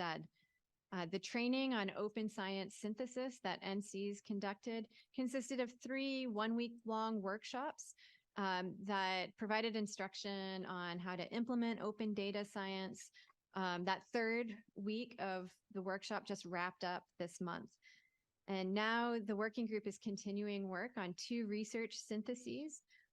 One is to understand how restoration benefits are distributed across the Bay Delta in a way that considers social vulnerability. So looking at the benefits and burdens of restoration. And then the second is to understand the risks and benefits of levies to vulnerable populations across the Delta. So we're really excited to see what's going to come out of these 2 different working groups as they continue their work. I also have a brief update to provide on our Delta Research Awards proposal solicitation. And again, this is a solicitation that we issue approximately every 2 years to fund research that's responsive to the Delta Science Action Agenda. Although proposals that address any science action in the Science Action Agenda may be eligible for funding following a competitive independent review process, our upcoming solicitation, which we expect to be released by the end of the year, emphasizes participatory research in recognition that there has been a dearth of social science and participatory research that has been done by the science community in the past. So through this approach, through a participatory approach, communities are engaged in the research process early and often. But in recognition of the fact that this method of co-production takes time and that there are often challenges in identifying appropriate partnerships between community members and science researchers, the Delta Science Program launched a survey that was distributed through our listserv to help connect researchers who are interested in applying for our Delta Research Awards with California Native American tribes or community-based organizations. The responses to the survey are due by November 1st. The survey was released in September. And although we don't guarantee successful matches for all applicants, the intention is that this process will generate new partnerships that will contribute proposals to the forthcoming solicitation. And that's something that we use our position as a boundary organization that helps to coordinate science with communities to do. So a couple more updates, and then I'm going to bring Dr. Steve Culberson up to share some insights from a recent workshop that he attended. But the next update is around our California Sea Grant State Policy Fellows. And just as a reminder, the council has long partnered with California Sea Grant to recruit and administer awards to Delta Science Fellows. So these are research awards to graduate students, postdocs, and master's students. But we also partner with Sea Grant to host state policy fellows and award the Delta and administer the Delta Research Awards program. And just as a reminder, in your last meeting, you approved the latest contract with California Sea Grant. There's been a lot of progress since then on recruiting the next class of state policy fellows. Namely, on October 16th through 18th, staff participated in a matching workshop to recruit its 2024 cohort of fellows. And this year, we're recruiting 5 fellows who will work within the Adaptive Management Unit, Collaborative Science and Peer Review Unit, Science Funding Team, Science Communication Synthesis and Decision Support Unit, and the Planning and Performance Division as well. We've benefited tremendously from hosting previous cohorts of state policy fellows, and 39 fellows have been hosted since 2013. And I just want to give a shout out in particular to Pooja Balaji, who works closely with me in order to prepare the lead scientist and by the numbers reports and all of the visuals that you've seen. So that's one way in which there's a relationship between these meetings and the state policy fellows. Next month, you will hear a little bit more from our existing cohort of fellows who have prepared a video on their experience with the council. And then finally, I do want to call up Steve Culberson, who's going to report out on his experience at the Chesapeake Global Collaboratory Summit. So as you've heard, it's been a long-standing priority of the Delta Stewardship Council and the Delta Science Program to establish a modeling collaboratory, which we view as a set of shared modeling resources, best practices, and support personnel that facilitate complex decision-making under deep uncertainty. We heard a great example during the executive officer's report of one of the ways in which models are used to support decision-making. This is a longstanding vision. It appears in the 2013 and 2019 Delta Science Plans, the current and previous Delta Science Action Agendas, and was a big topic in the Science Enterprise Workshop. The challenges that are faced with the development of a collaboratory are not unique to the Delta. This is something that all large social ecological systems are experiencing now, including the Chesapeake Bay community. And through my tenure as lead scientist, I've been in communication often with Dr. Peter Goodwin, a previous lead scientist who is also a champion of the collaboratory. And he's gone on to do great things with establishing a collaboratory in Maryland. So one of the outcomes of these discussions is that the Maryland or the Chesapeake community recently held what they called a global collaboratory summit to gather thoughts on the advancement of their collaboratory, but also to look more broadly beyond the boundaries of the Chesapeake and explore some of the challenges that they hold in common with other ecosystems like the Delta. So on September 28th and 29th, Dr. Steve Culberson, who is not only an environmental program manager within the science program, but also the interagency ecological program lead scientist, formed part of a California delegation that attended the Chesapeake Global Collaboratory Summit in Baltimore, Maryland. Some of the other California attendees included Joaquin Esquivel, who's the chair of the State Water Resources Control Board, Dr. Louise Conrad, the lead scientist for the Department of Water Resources, Dr. Ted Grantham, a UC Berkeley extension specialist, and Steve is now going to report out on that experience. Thank you, Steve. Thank you, Laurel, Dr. Larson, Chairman Dorino, and board members. Thanks for your time this morning.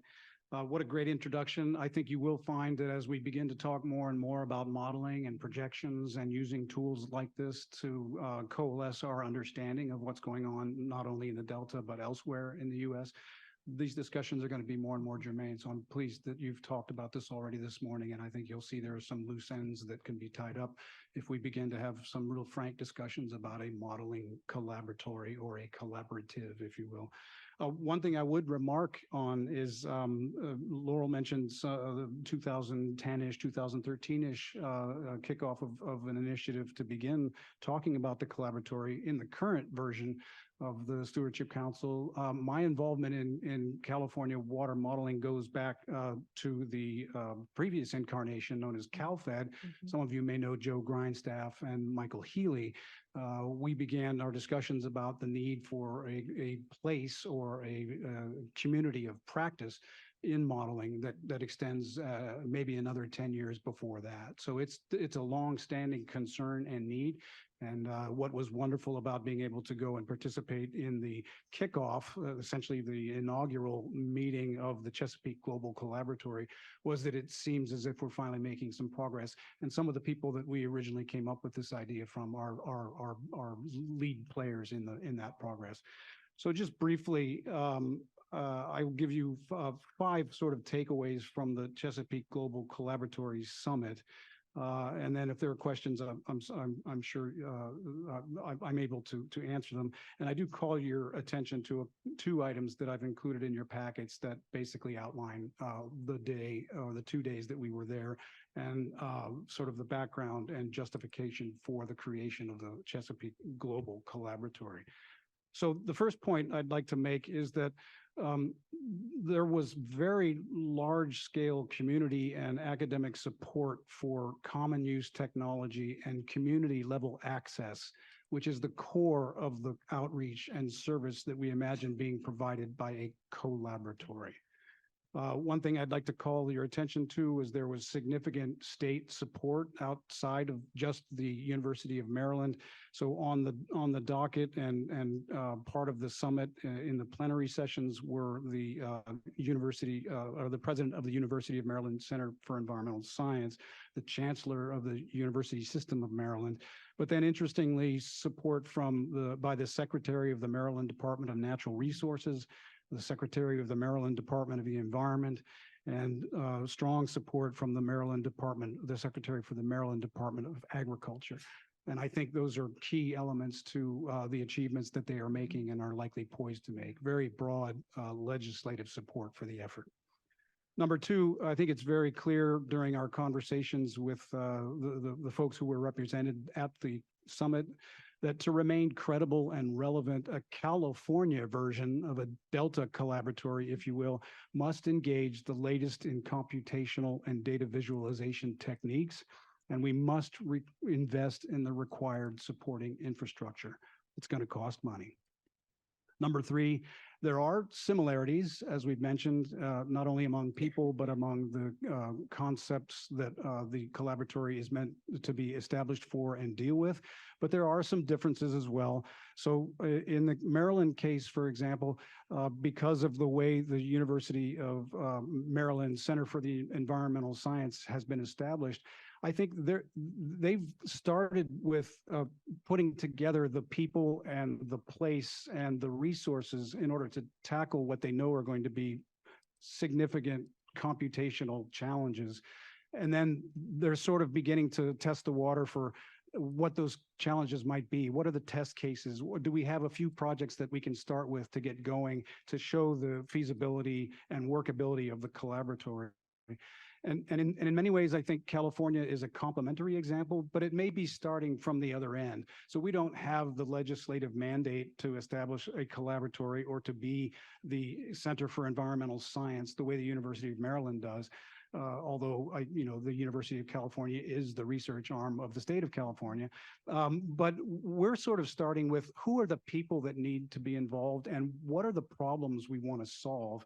And then we're trying to work that interest and support for those issues into the development of a collaboratory that we think would bring those things together. So even though there's very much commonality among the kinds of problems that these two centers are trying to solve, I think the origin and evolution of these centers is going to be a little bit different just by way of how they were founded and how we're going about creating support for that. My fourth point is that this is a highly collaborative and interactive enterprise. It's not just business as usual for agencies, communities, or academics. Everybody's going to have to up their game, in my words, and be willing to meet each other where they currently are and strive for something better, for increased understanding and for shared progress. It really is co-creation of scientific progress.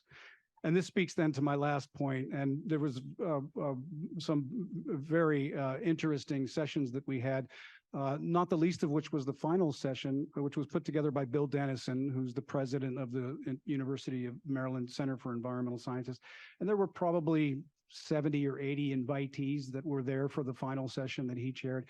And he did something that I thought was very interesting and very revealing. And that was he told everybody that they were going to be given one word to describe their aspirations or opinions or experience thus far with the collaboratory.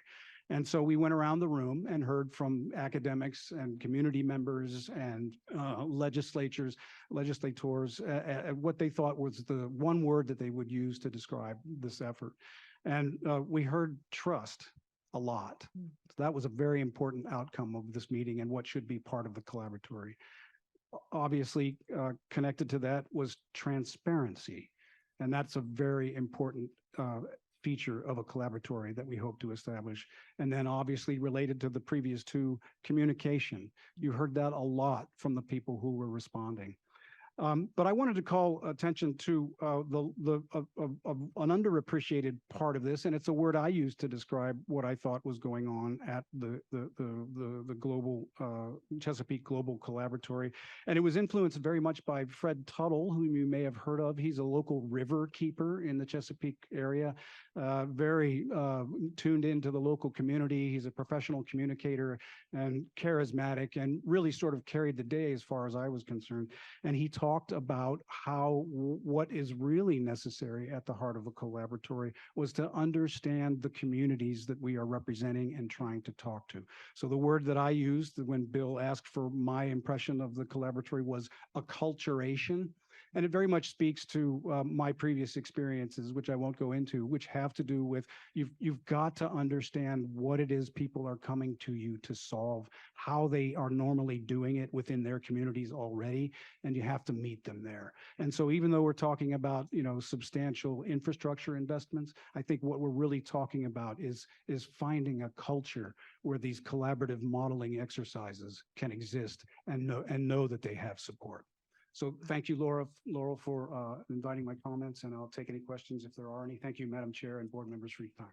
Thank you so much, Steve. Questions of Steve? I'm just going to tell you, I was just captivated by your comments. I had heard about this Chesapeake Global Collaborative. Obviously, as I'm hearing, heard a few comments from Joaquin Esquivel, who you mentioned. And as I listen to your 5 points and key takeaways, I think there's no question, Steve, as I see, how we could possibly emulate something very similar in California for the Delta. It is going to take trust. It is going to take transparency. But I loved your word of acculturation. We have to actually evolve. We have to meet people where they are, but we have to let go of the boundaries that we set for ourselves if we truly want to make this work on the larger scale. I so appreciate the effort. I'm really glad to hear that you were part of this delegation.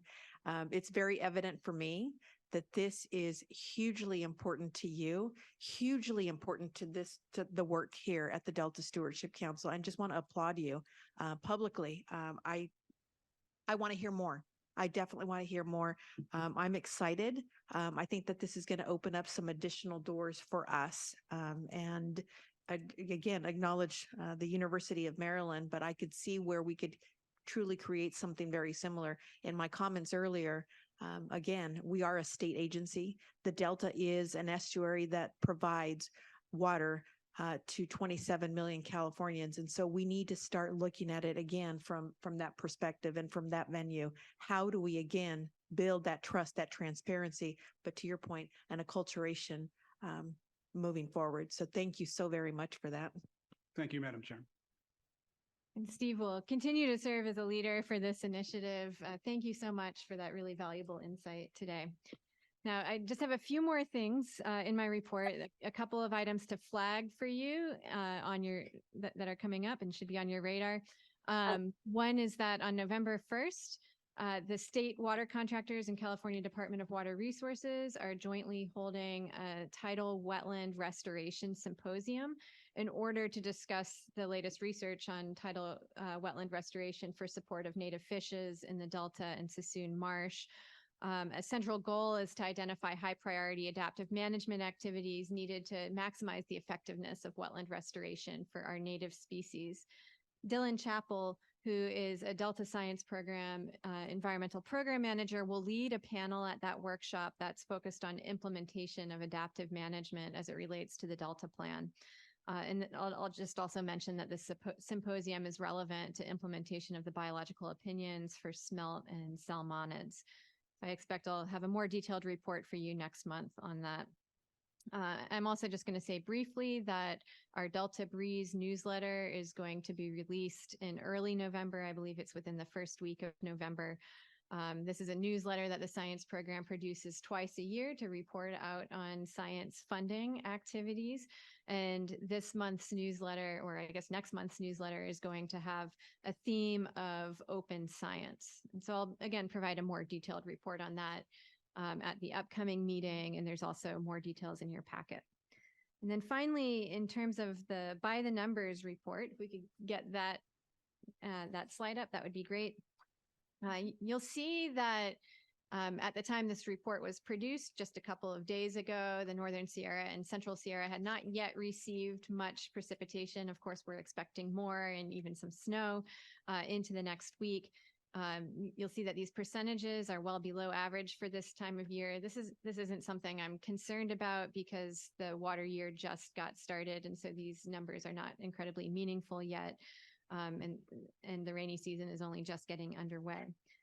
Our reservoirs still do reflect above average conditions, with Shasta at 130% of what's typical for this time of year, Oroville at 134%, and San Luis Reservoir at 161%.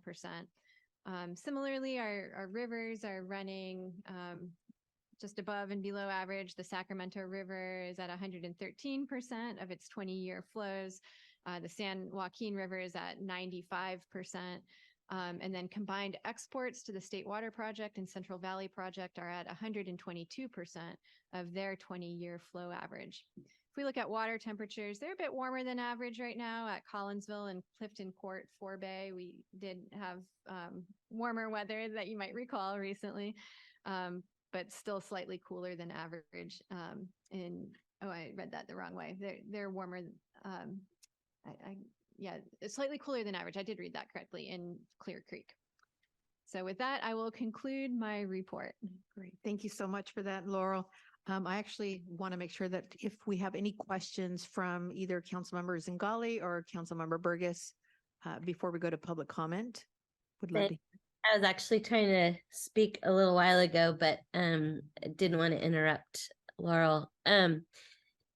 Going back to the previous discussion, that point about trust really made an impact on me, because I know that a lot of the people that I represent don't feel that their voice is heard. And so I just wanted to say that out loud, because I think trust is really important, and that the communication and all of that. And I think also the science, that everybody agreeing on the science has become more important. So this discussion is very important, and I just wanted to acknowledge that. Thank you.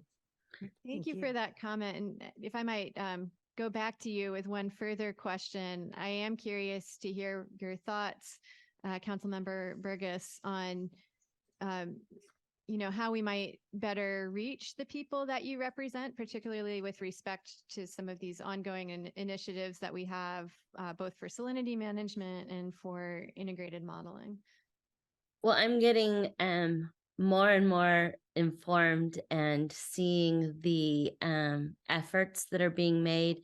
And I hope that I can become more helpful in making that happen. Another observation, this happening in Maryland and things that I've done in the past, an observation on the East Coast is that there is more leaning in by a lot more people on these issues. I'm not sure if it's because the infrastructure for a lot longer has been dependent on these different bodies. I just remember being in Boston and seeing a real lean in on sea level rise at the time. And, the acculturation that we're talking about, it's,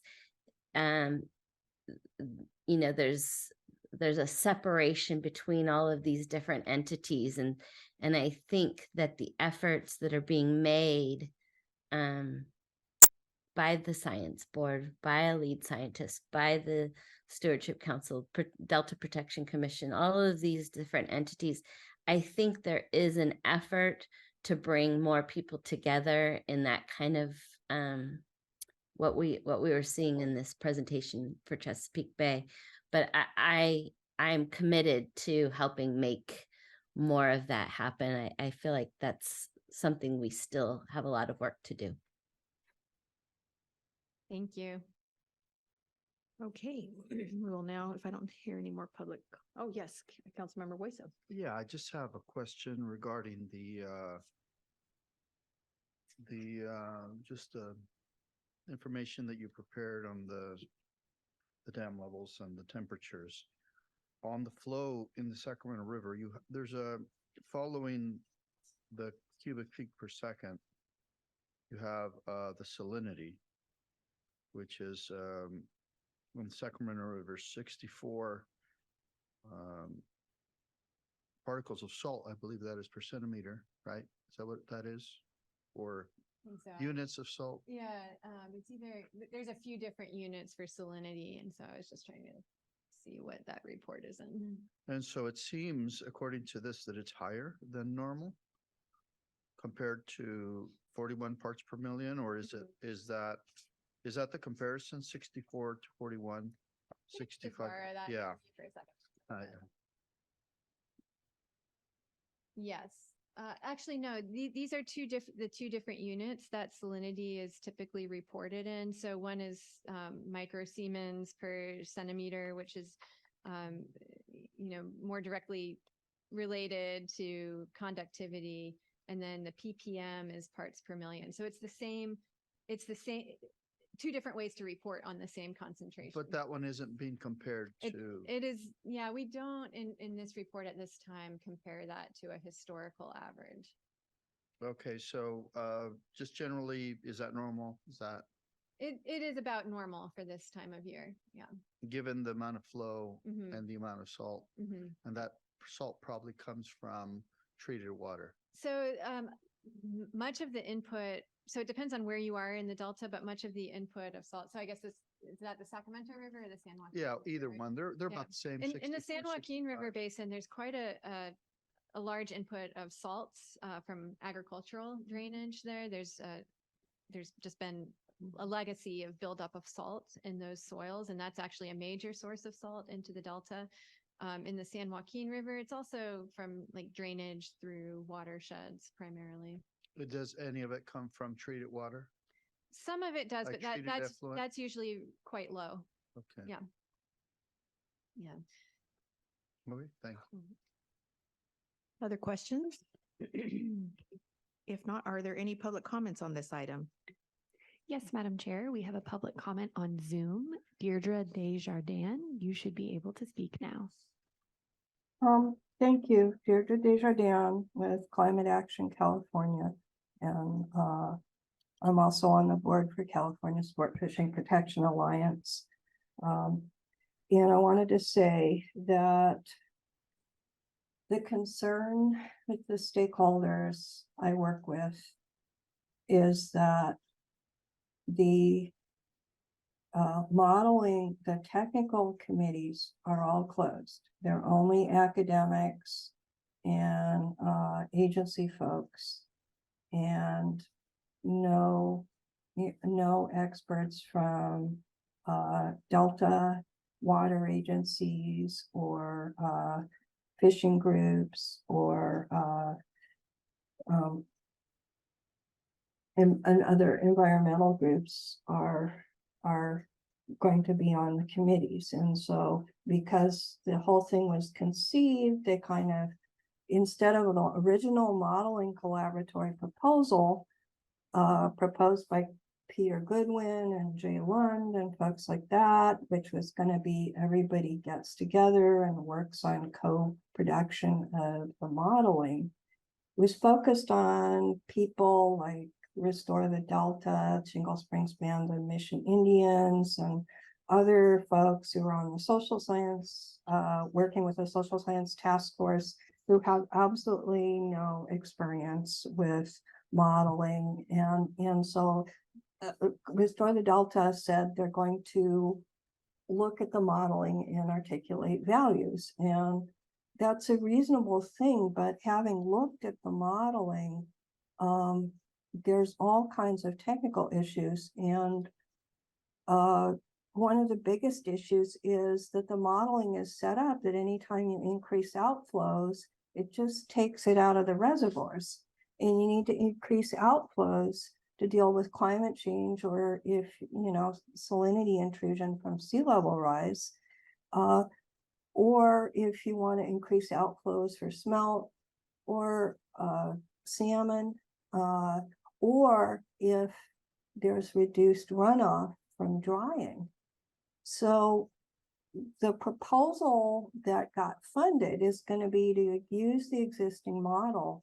And I'm the expert on calcium for the NGO community, a lot of the Delta community.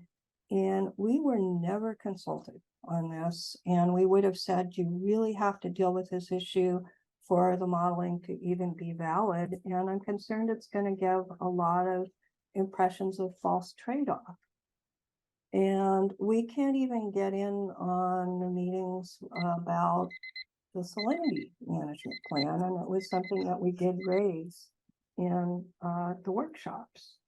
But trust is through true transparency and not just, there isn't a single advisory committee sponsored by the Delta Stewardship Council that meets openly and publishes their agenda.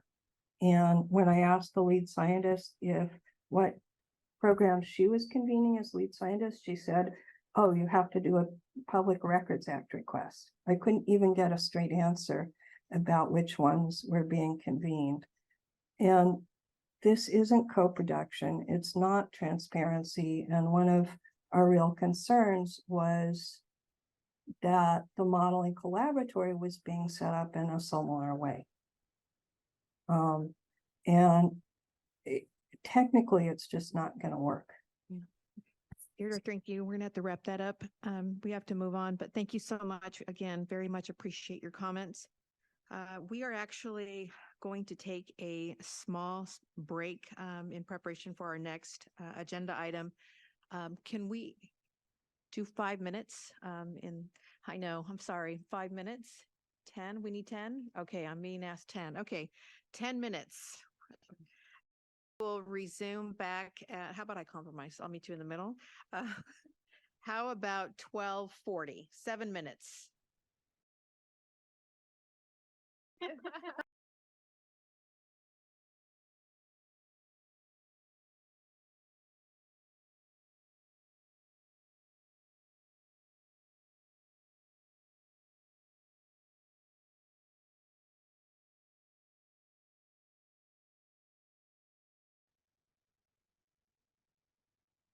Welcome back, everybody. Welcome to the Delta Stewardship Council meeting. We are going to continue on to item 10, and this is the Delta Resident Survey Update, an item that I think has been anticipated by many of us. So we're looking forward to this. And for the introduction of this item, I will again defer to Dr. Laurel Larson, who will introduce the item and our panel. Well, thank you. It's a pleasure of mine to introduce Dr. Jessica Rednick, who is a UC San Diego and California Sea Grant extension specialist who is housed within the Delta Stewardship Council to advance social science integration. But she is independent from the council. And one of her brainchilds was the development of a Delta residence survey, which is anticipated to provide both baseline data and a pilot too for a continued monitoring program of social well-being and values within the Delta. And so Dr. Rednick has had tremendous success with this inaugural Delta residence survey and has brought an amazing panel here who I will let her introduce. But I'm happy to turn it over to her now. Okay, thanks, Dr. Larson, and hello, council members. Thanks for having us here. We're excited to be able to share with you an update of where we're at with the Delta Residence Survey. And I just want to turn it over to our collaborative team that's all up here joining me today to introduce themselves, where they're housed organizationally, and just brief background so you can see the depth and breadth of perspective that contributed to the work. So maybe we'll start down here, Myra. Hi, my name is Myra Lame. I work for the Institute for Social Research. I'm a research analyst. And so my job in my role in this project was programming the survey, helping distribute it, mailed survey, helping with analysis, and wherever I could assist. Good morning. My name is Robert Rodriguez. I'm a project coordinator for the Institute for Social Research. I coordinated the project in getting it out into the field, responding to those that needed mailed surveys with them, as well as some of the analysis. Hi, I'm Kenji Tamari. I'm a PhD student in geography at UC Davis, and I have been involved doing some of the data analysis and making some of the graphs and plots, and I am the one responsible for any errors in those. Hi, I'm Kristen Dobbin. I'm an assistant. I'm an assistant professor of cooperative extension at UC Berkeley and UC Agriculture and Natural Resources. Good morning, Mark Lubell, UC Davis, professor in the Department of Environmental Science and Policy. I'm a social scientist who's been working in the Delta for a number of years, and I helped with the research design, survey design, and advising on the analysis of this survey. And I also do a lot of work on science governance in the Delta. Excellent. Great. Well, thanks for having us, and thanks to everyone for being here today. I also just want to recognize Julia Tomasilli, who's the Assistant Director for the Institute for Social Research at Sacramento State, who was extraordinarily helpful in this work, was unable to be here today, as was Kelly Biedenweg, who is a professor at Oregon State University, who was one of our research collaborators as well. So we're going to do some acculturation. So thanks for Dr. Larson and Dr. Culberson setting us up. And we're going to talk a lot about who these Delta residents are. So I just want to start, and everyone, if you can take a deep breath and just close your eyes and think for a minute, what comes to your mind? Who are the Delta residents? What are some of your first instincts as to what they care about, who they are, what they do? Okay, let's see. Let's see if we're right. Let's see what we know, what we don't know. I think we saw some of our assumptions that many of us hold are true, and some are not, or we don't know. So let's try to see if this works. Okay. So before we dive in, I just want to give a big thank you to all of the different partners who made this work possible. First and foremost, Delta residents themselves. Over 2,000 of them have participated answering our survey. They thought at least it was valuable enough of their time to participate, so we wouldn't be here today without them. They provided interviews, they helped test the survey, they did outreach with their communities through the channels that they know work to reach their neighbors and peers. So utmost gratitude to their support and willingness to participate. We also had a large number of community organization partners who helped us to get the field out in the survey, to make sure it was culturally appropriate, to test it, and to ensure and support response. So again, thank you to all of those folks. We had a survey advisory group with many members from the Bay Delta Social Science Community of Practice, as well as all of our sister state agencies, Department of Water Resources, State Water Control Board, Delta Protection Commission, Delta Conservancy, San Francisco Estuary Partnership, who participated in helping to design the survey so that we know these questions matter to more people than just us. A huge, huge thank you, unstatable, to Sacramento State University for helping us actually send 80,000 letters to the Delta, and largely to Robert to answering a lot of phone calls from Delta residents. He's probably talked to more residents than maybe all of us combined at this point. The survey. I'm sorry. Oh, okay.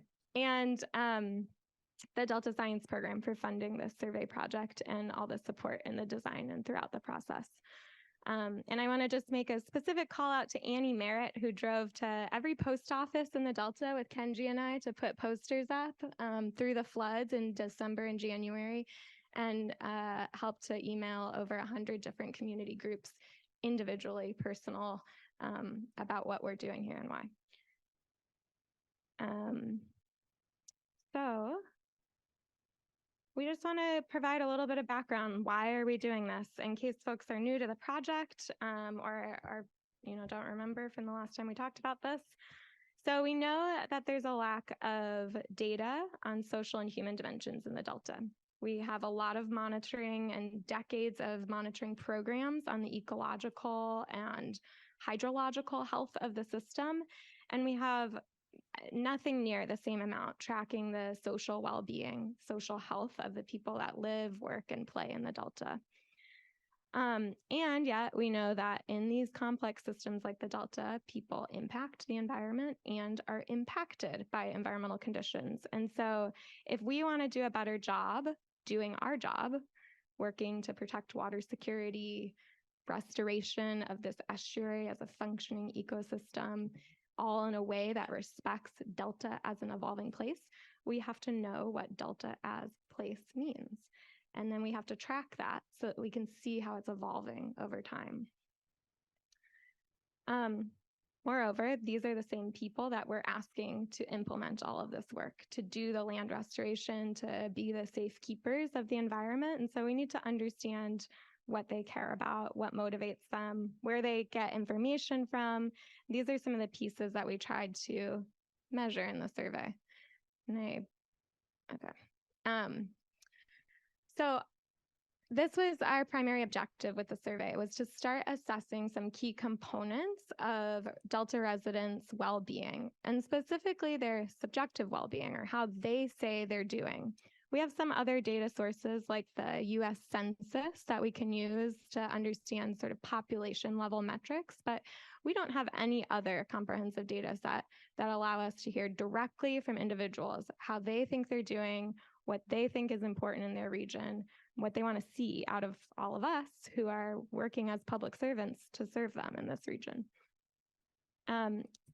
So you can see in the figure here, and we'll go through it in more detail as we go through the results, but we focused on 4 different elements that contribute to overall well-being: sense of place, which we think speaks really highly and allows us to learn about the Delta as an evolving place; overall quality of life; risk and resilience to climate change, a key theme that a lot of the agency's work right now focuses on; and good governance and civic engagement. Chair, I know that we are not going to interrupt but this is such an important thing for me to continue to follow. So the social indicators are the 4 that you just mentioned, or there's a separate set of? These are our 4 buckets of indicators, our 4 key topics. That you have here? Yes. Okay. Yes. So I was like, well, where are the social indicators? So these are the 4. Yes. Thank you. I'm sorry. Totally okay. Please ask clarifying questions as we go, and then we should have quite a bit of time for discussion after the presentation. Our second goal was to test a survey-based data collection approach as for its feasibility as to whether we could use this in this system as a way to do social well-being monitoring going forward. And what we wanted to know was, can we actually get Delta residents to respond? And is the data going to be representative and good quality? And the short answer is yes, and there are trade-offs to doing survey approaches. And we'll talk a little bit more about that because we learned a lot of lessons as we went. And then our third objective was to really develop the capacity and partnerships that are going to be needed to do this social monitoring over time. So like I said, it first requires that people actually respond. So we needed to build that trust, a theme today, among community partners. And we also needed to build the relationships with the folks who have the right expertise and skills to be able to help set this up. And so that's investing in the social science community across the Delta, which is an area that has, recently received a lot of attention, but for years has not been a key part of the Delta science community. Okay, so we're just gonna do the spoiler right off the bat. Here's some of the key findings from the survey, and then we'll dig in depth to each of these. So on the left in green, here's some of the things that we found Delta residents report in common to one another. There's high agreement across the majority of residents in the system on the complexity of the Delta and its importance. There's also high agreement and appreciation for the beauty of the region and access to outdoors and recreation. These were top shared values among respondents. There's agreement and concern for the aging infrastructure of the region, including levees, bridges, and roads, and for climate change impacts. A vast majority of residents in the Delta are concerned about climate change. Yeah. We saw support for action on sustainable agriculture, habitat restoration, and drought preparation by a majority of respondents. And we saw that respondents place more trust in scientists, community advisory groups, and other residents than they do in policymakers at either the federal, state, or local level. And they think that these are the folks best suited to act in the best interests of the Delta. So back to Dr. Culberson's point earlier, how do we start making decisions in ways that are trusted by the folks that we're serving? And this points to some of where we see that trust is held and where it falls. And then on the right, in the blue box, these are some of the key differences that emerged across residents. And we'll talk more about place attachment and place dependence, but these are two factors that contribute to a sense of place. And this is how people relate emotionally to a place or whether they depend on the region for their livelihood or sustenance. And this varied really highly across the geography and demographic groups in the region. We see place attachment is significantly higher among rural residents, men compared to women, white residents, residents with higher education, and landowners. While we see place dependence was significantly higher among men, among residents identifying as Hispanic and Latino, among younger residents, lower educated residents, and folks living in multilingual households. And just a note that throughout the whole presentation today, when we say these comparisons, the comparison is to the counterpart in that demographic group. So it's men have a higher dependence on the region than women, folks identifying as Hispanic and Latino compared to non-Hispanic and Latino. It's not necessarily Hispanic men. So that intersectionality is important, and that's our next stage of analysis. But today we're just showing those group by group comparisons. We also find that urban and rural residents have very different concerns in terms of their top concerns for the region, what modes they recreate by, their life satisfaction overall, some of their climate change concerns, and their community engagement. So we do have some differences between urban and rural residents in the Delta. And then importantly, we see that access to basic and adaptive resources really differ with demographics, with a sizable portion of Delta residents that struggle to meet basic needs. Okay, can I get my clicker back? Thanks. Okay, thank you. Okay, so before we go in depth to some of those, we're just going to talk about who responded and how we did this. So we, as in Sacramento State, sent our survey out in the field early this year, February to April 2023. We mailed invitation letters to 80,000 residential addresses across the region, and these were randomly sampled addresses. And this is an important approach to try to reach a more representative sample, so that we don't just get the people who show up over and over again, or who are on our listservs, or who are plugged into the normal channels. We're reaching sort of a cross section. And then in terms of the regionality of the Delta, we sent an invitation letter to every household in the primary zone, which is that rural area shown in red on the map. This is the legal primary zone of the Delta. That was about 6,000 households. And then we sent a letter to 25% of the households in the secondary zone, so the urban and suburban peripheral areas, that's Sacramento, Stockton, Antioch, Brentwood, Oakley, Tracy.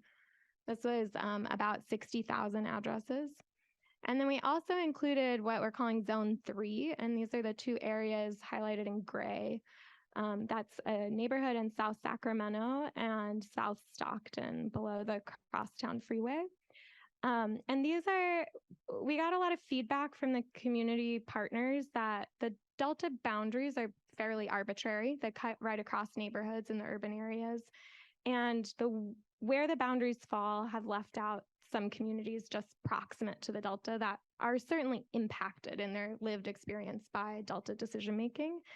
And often aren't included in the count of Delta residents. And so we wanted to test whether that boundary really matters. And particularly, we wanted to make sure we're trying to bring in some of the communities that experience more overall environmental burden and have lower socioeconomic status.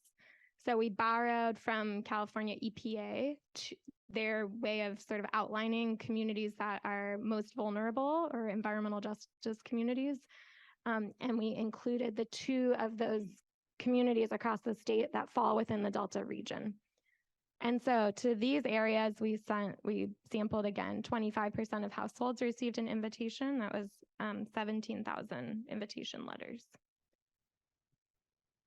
So who responded?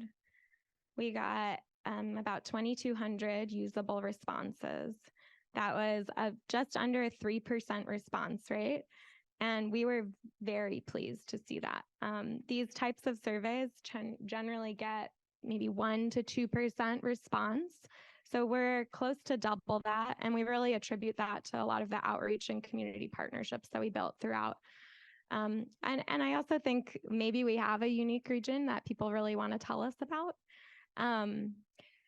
But largely I think it's the relationships that we had across the system. So in that primary zone, Zone 1, the rural area of the Delta, we had 344 responses. In the secondary zone, the suburban and urban surroundings, we had about 1,500 responses. And then in that third zone, in South Sacramento and South Stockton, we had just under 600 responses. Okay, so this gives you a little bit of a zoom in of where those respondents came from. Every green dot on the map is a respondent. So you can see by the numbers, we have hundreds from Sacramento and West Sacramento, over 400 respondents from Stockton, over 100 respondents from Antioch, Brentwood, and Tracy each, and then over 250 respondents that say they live in the legacy towns in the Delta. So there's those 11 historic towns, 9 of them are represented in our survey data. This gives us pretty good confidence that our data is representative of the full population of the Delta region.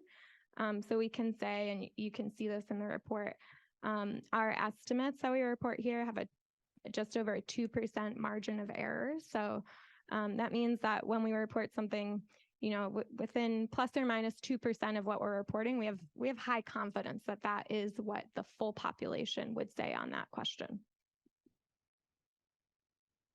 And then when we look at the demographic diversity in our sample, oh, it just popped it all up there at once. Okay, sorry, this is overwhelming. It's supposed to phase in. So we had just over half of our respondents identifying as women. Average age was over 50% of our respondents are over the age of 50. So it was an older leaning sample.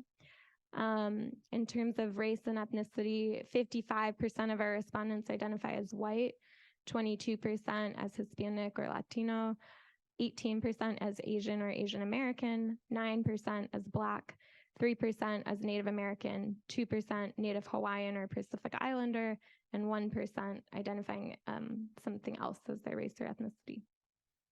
Were the demographics consistent with the makeup of those communities, or? I was just about to ask the same question. Thank you. Yeah, these are great questions.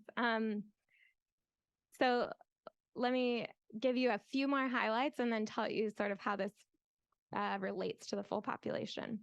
I want to just highlight languages. So we saw 72% of respondents report speaking English at home. 29% speak an additional language. We saw 6.5% say that they do not speak any English at home. We talk about language and accessibility a lot, so I thought that might be of interest. We had a high education in our sample, so over 55% hold a bachelor's degree or higher. Income was a wide range, so over a quarter of people make less than $50,000 household income a year, but we also had high income respondents, so that average ends up being pulled up. 77% of respondents were homeowners. And then in terms of political ideology, we see a spread across the political spectrum. 38% identify as moderate, 35% as liberal or very liberal, and just under 20% as conservative or very conservative. So how this compares to the population of the Delta overall, we have slightly more respondents identifying as women than the full population. We have a skew towards older folks, so especially over 55 years. And sorry, I don't mean old. I just mean our population is a little older than our respondents are a little older than the population. Non-Hispanic folks, white folks overrepresented, higher educated folks overrepresented, and higher income folks are overrepresented. So these are all biases that we see in pretty much all survey research, where these are easier to reach populations and we underrepresent harder to reach populations. So what we do to address for that is weight the data, which is a very common statistical approach to dealing with data sets where you have practical limitations at reaching everybody. So once we weight the data and the rest of our results that we show you today, we account for some of those underrepresented groups. And so we bring their responses up a little bit in importance to try to estimate what we're missing from those groups in the sample compared to the full population. So we have pretty good confidence that our results that we share are representative of the population based on demographics and some very standard behavioral questions like how many hours of TV do you watch a day? So we wanted to know, are our survey respondents like total bookworms in comparison to the population, or are they kind of average people that, watch an average amount of television? Okay.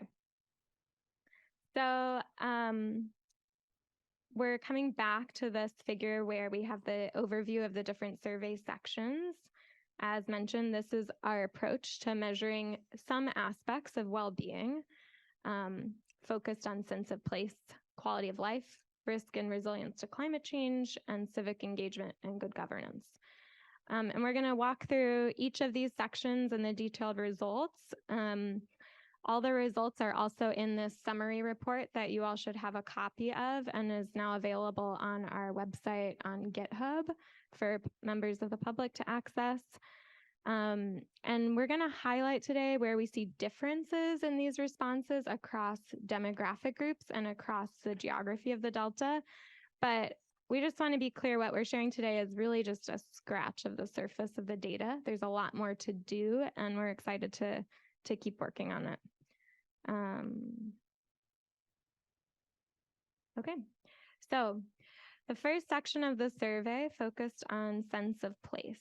And this is a concept from human geographers that help to understand how people's relationships with their environment vary, what their environment means to them.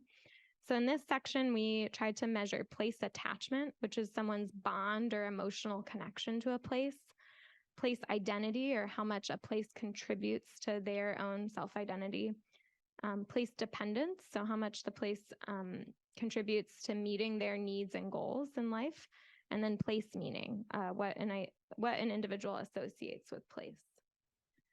So our first question on the whole survey was, we wanted to know if residents in these areas thought of themselves as Delta residents. Sometimes we think that people living in maybe Stockton or urban Sacramento may not identify as a Delta resident. So we asked, do you live in the Delta? And we saw a pretty high agreement of folks who responded that they say they live in or near the Delta region, 87% overall. That number drops a little bit when we go into those areas in South Stockton and South Sacramento. 75% of the Zone 3 respondents say they live in or near the Delta region.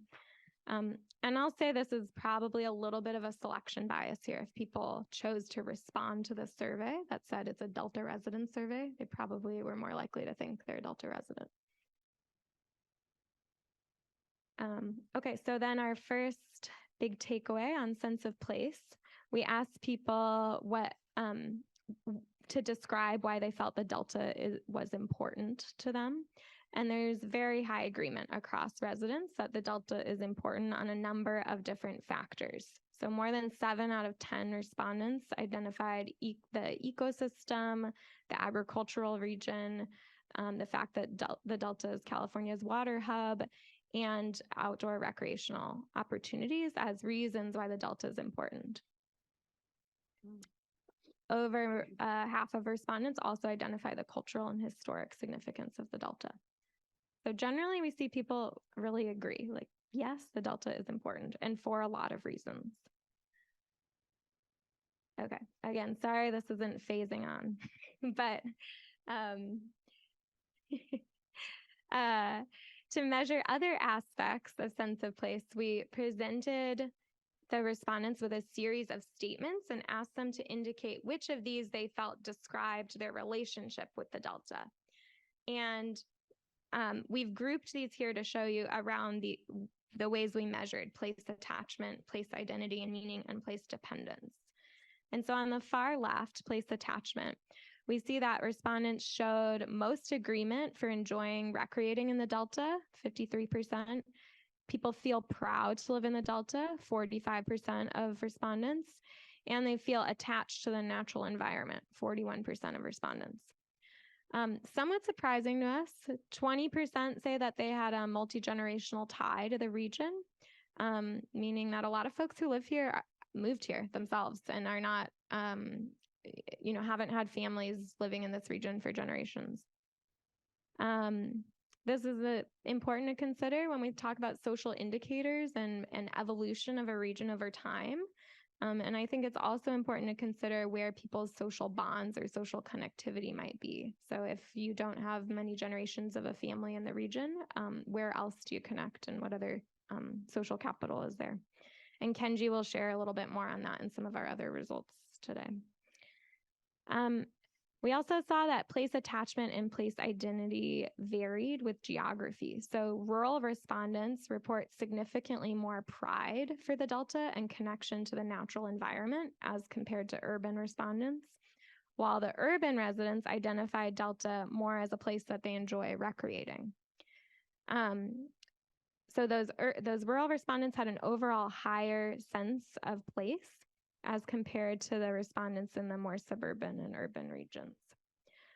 We also see variation with demographics. I mentioned this in one of the key findings, but we saw that white respondents, men, homeowners, and respondents with higher education report significantly higher place attachment and overall sense of place. Place dependence, the graph on the far right, which talks about how much you rely on the Delta for your work or your livelihood or sustenance, we see is relatively low, less than 25% of respondents identify any of these factors. However, this was higher among men compared to women, Latino or Hispanic respondents, folks younger in age, with lower education or in households that don't speak English. These are the folks who are depending on the Delta for their livelihood, jobs, and subsistence. And then we combined these measures to come up with an overall sense of place index. And on average, across all respondents, the average sense of place score was 3.9 out of 12. We can interpret that different ways. One could say it's low. You can look at how that varies with different groups. We compare it to data from the Puget Sound, where they ask a similar set of questions around sense of place. They measure it on a slightly different scale, but their overall average sense of place is 5.5 out of 7, which would be equivalent to a 9.5 out of 12 on our Delta sense of place scale. So we see differences here, that there's lower sense of place than what is being measured in other regions across the country. And this is an area that we want to continue exploring in our further research with the data. We have some open-ended responses, and I'm going to just read you one that kind of illustrates some of the concepts that came up. But one of our key ongoing research questions is, so if these aren't the factors that people relate to in the Delta, what do they relate to? So maybe we just don't know how they identify with the region. So one resident that responded said they were asked to describe the Delta to somebody who didn't know the region. And this person said, the Delta is a fairly flat, low-lying region with agricultural soils and a long, rich history as old as or older than the state of California. It's also an economically challenged area with limited educational and job opportunities, with accompanying crime and sociological issues. It's a key nexus for limited critical resources like farmland and water that many wish to exploit for financial reasons, despite the irreversible damage that would be done to this key mediating ecosystem. So you see this person has a very complex, nuanced understanding of the region and a lot of the challenges that we spend all of our time talking about. So I'm going to pass it to Kenji to present the results from the quality of life and next section. Hi, so I'm gonna talk about the last 3 sections of the survey. So first, I'm going to start with section 2, quality of life. In this section, we asked respondents a series of questions about their quality of life, including what aspects of the Delta that residents value, what aspects of the Delta challenge their quality of life, and what recreational activities they enjoy. And one last one, their overall satisfaction with their life, which is a common question asked on surveys that aim to assess subjective well-being. Overall, there is a high variation in what contributes to or retracts from quality of life in the Delta among respondents. In fact, there are no aspects of the Delta that a majority of respondents say are most important or challenging. Oh, yeah, no advance. Okay. On the left, we see responses about the factors residents value most about living in the Delta. About 45% of residents value the scenic beauty and outdoor recreational opportunities the Delta provides. Between these two, there are differences between rural and urban communities.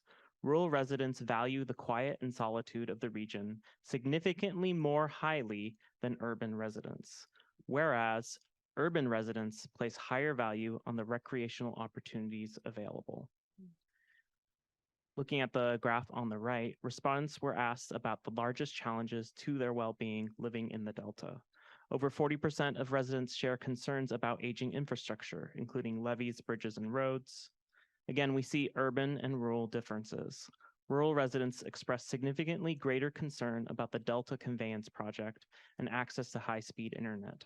Urban residents express more concern about traffic and limited transit options, as well as affordability of basic needs. We want to point out that greater than 1 in 4 respondents stated that affordability of basic needs challenges their well-being in the Delta.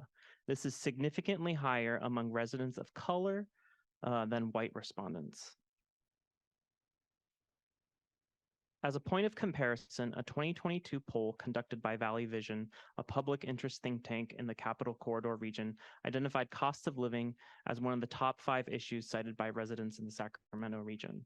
They reported that more than 1/3 of residents are struggling to afford what they need to live.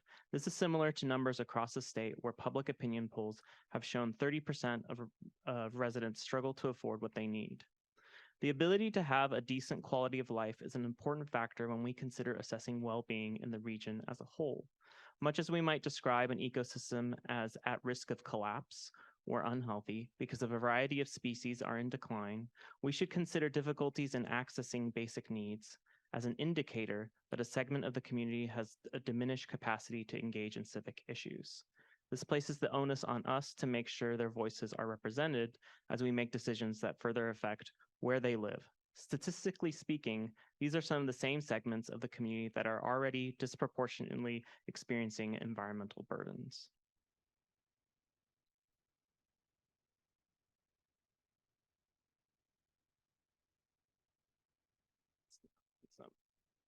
Oh.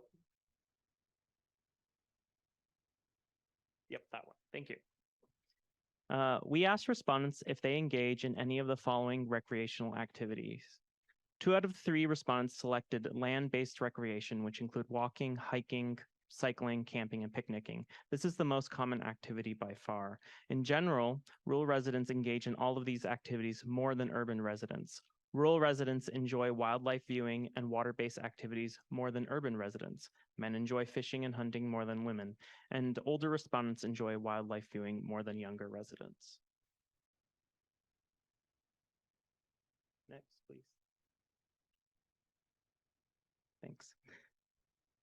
Finally, we asked respondents to rate their overall level of satisfaction with the quality of their life in the Delta. This is a common survey question, so we have comparative data from other regions across the United States. It is worth mentioning that this is the first Likert scale type question that we encounter in the survey, which we'll encounter again. For this type of question, respondents are asked to rate themselves on a diverging scale from very satisfied in dark green all the way to very dissatisfied in brown. This particular figure also has the scale split up by zone, where rural primary zone is at the bottom, the more urban secondary zone is in the middle, and the environmental justice community is at the top in zone 3. Overall, 59% of respondents are satisfied or very satisfied with their quality of life. Life satisfaction was significantly higher among rural zone 1 residents and among older, higher income white residents. Delta residents report an average score of 2.4 out of 5 on this question. To compare, the national population, according to the 2022 Gallup World Poll, has an average life satisfaction score equivalent to 3.5 on this 5-point scale. That is a full point higher than Delta residents on average. How might we interpret this? Are people actually less satisfied with life in this region? Is livability and quality of life significantly lower than in average across the United States? How does life satisfaction vary with demographics, sense of place, and climate impacts experienced?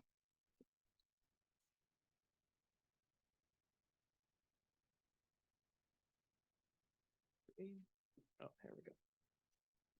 To wrap up, here is a survey respondent on an open-ended question that demonstrates some of the variation we find in the ways residents experience and use the Delta.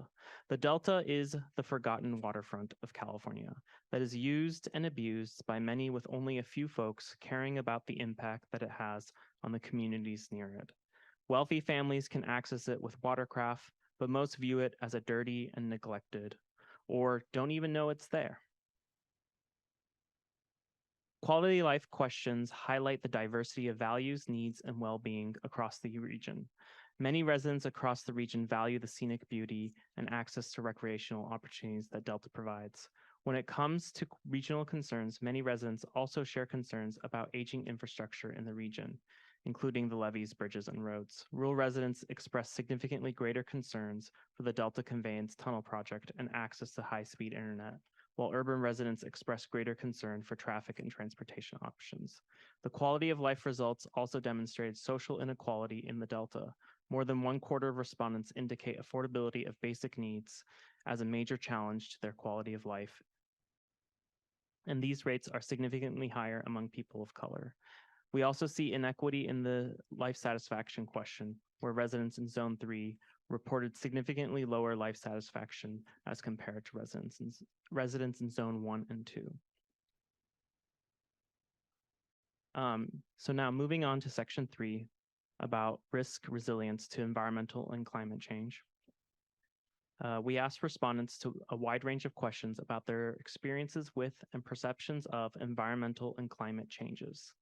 This included questions about what environmental impacts respondents had experienced, their level of concern for different environmental and climate change impacts, their beliefs on climate change, their preferences for different policy approaches to adaptation, their perceptions of drought, and their adaptive capacity, measured as the resources to which they have access that may facilitate resilience in the face of environmental and climate impacts. Research in other contexts shows that individual experiences with environmental extremes or climate change hazards can have significant influences on their climate change beliefs and preferences for different adaptation policies. On average, residents report having experienced 2 out of the following 7 environmental impacts, with excessive heat and worsening air quality as the most common experience. We found that half as many residents in Zone 1 reported experiencing worsening air quality compared to urban zones, and about twice as many residents in Zone 1 reporting experiences of flooding as compared to urban zones.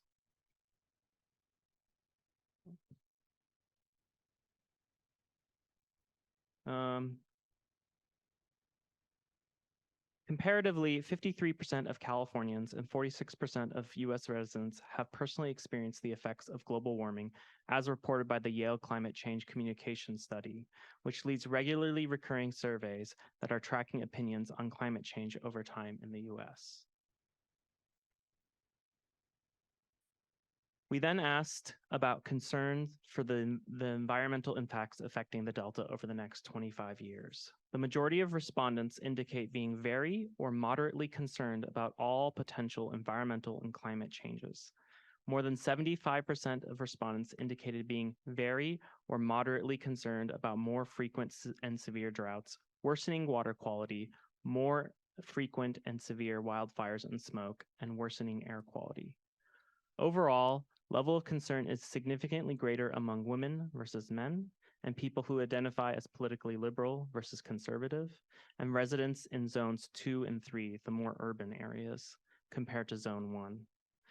These rates of concern are consistent with most recent national polling data from 2021 that says 73% of Californians and 65% of all US residents are worried about the effects of global warming.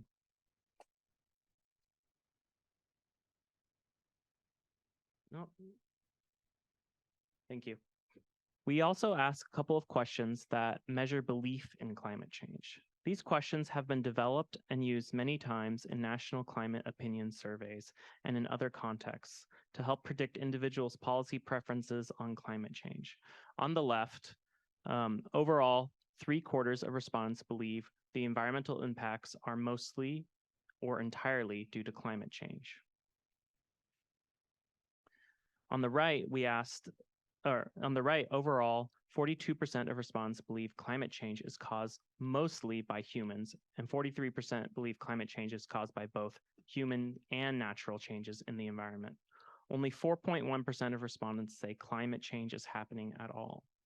For comparison, the 2021 national survey fielded by Yale Climate Change Communication Study found 63% of Californians and 57% of all US residents believe climate change is caused mostly by human activities.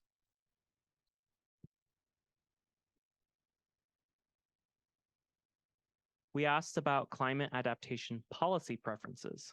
Policy support varied across Delta geography and demographics. The approaches with approximately majority support included state-funded sustainable agriculture at 55% and state increases for habitat restoration at 49%. Not presented here, but in another question, we asked about drought opinions. On that question, a majority of respondents want to see more drought preparedness. All other policy options had less than 50% support. Respondents with higher education and identifying as politically liberal were significantly more likely to support nearly all policy approaches, as compared to those with lower levels of education or identifying as politically conservative.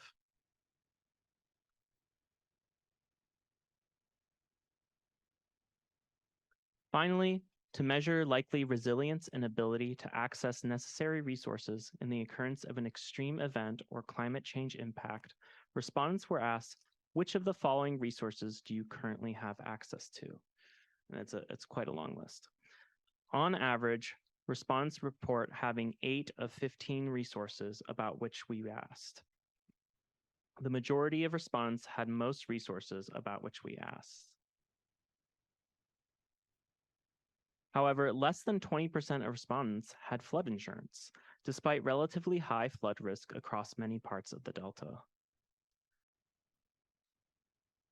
Other notable differences in access to adaptive resources existed across geography and demographics, including significantly lower access to climate-controlled environments, mobile devices with internet, and emergency financial resources in Zone 3 as compared to the other zones. Largely, this likely reflects the lower income of Zone 3 residents, demonstrating how income can influence resilience in the face of climate threats.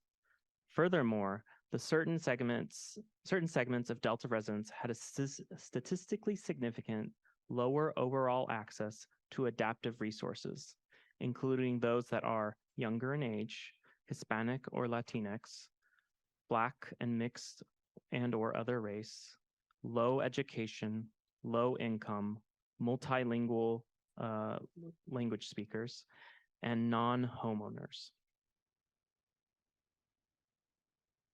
In a resident's own words, these are some of the concerns about the changing climate and changing environment and climate in the Delta.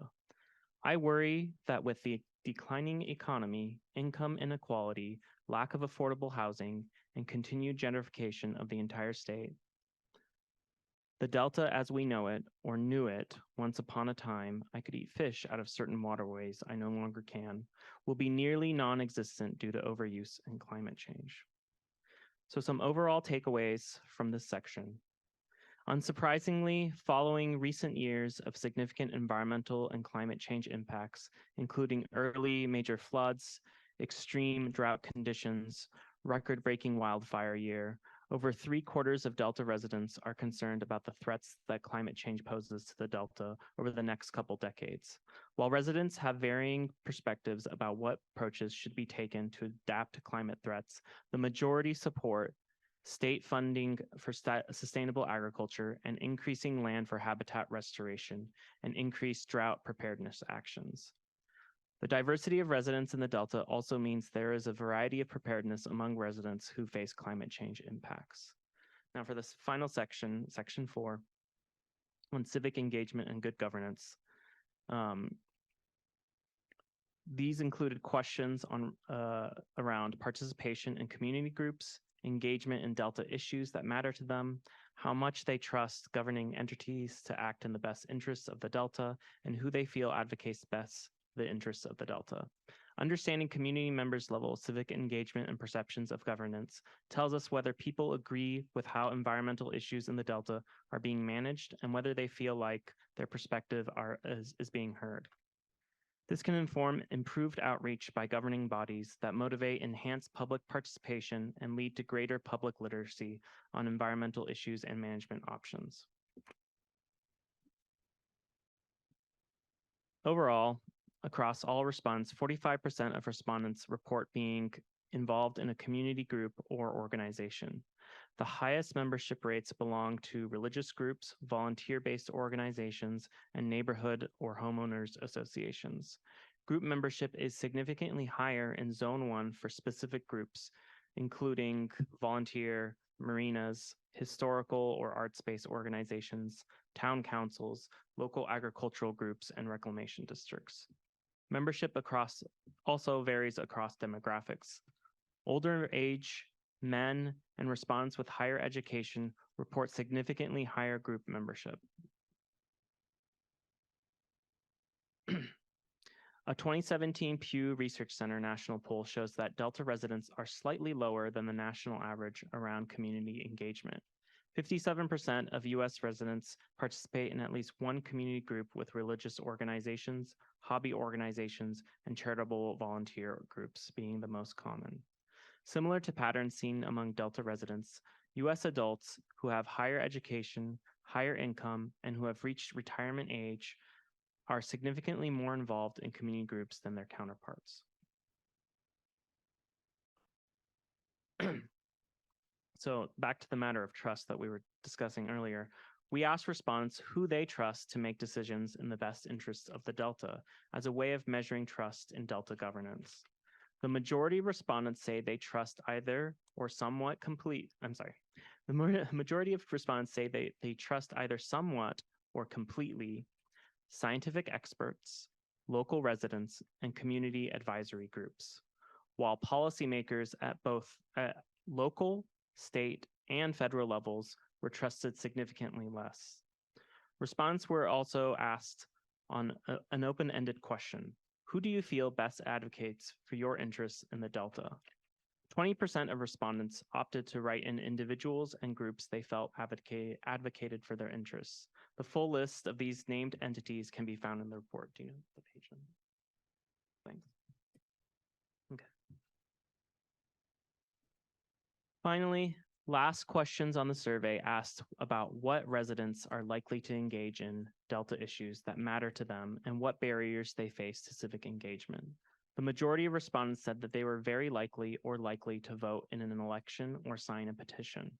For all other civic engagement activities, a minority of respondents said that they were very likely or likely to engage. The top barriers to engagement include not having enough time, feeling like their input will not affect decision-making, and not knowing how to engage. And just back to the last question, the list of trusted entities is on page 56 in table 5. Okay. Here is an illustrative quote from this section, where respondents emphasize the need for the public, Delta residents, and constituents to have their voices heard. The public, not specialists, have more heads and untapped brain power. Real democracy must include their story.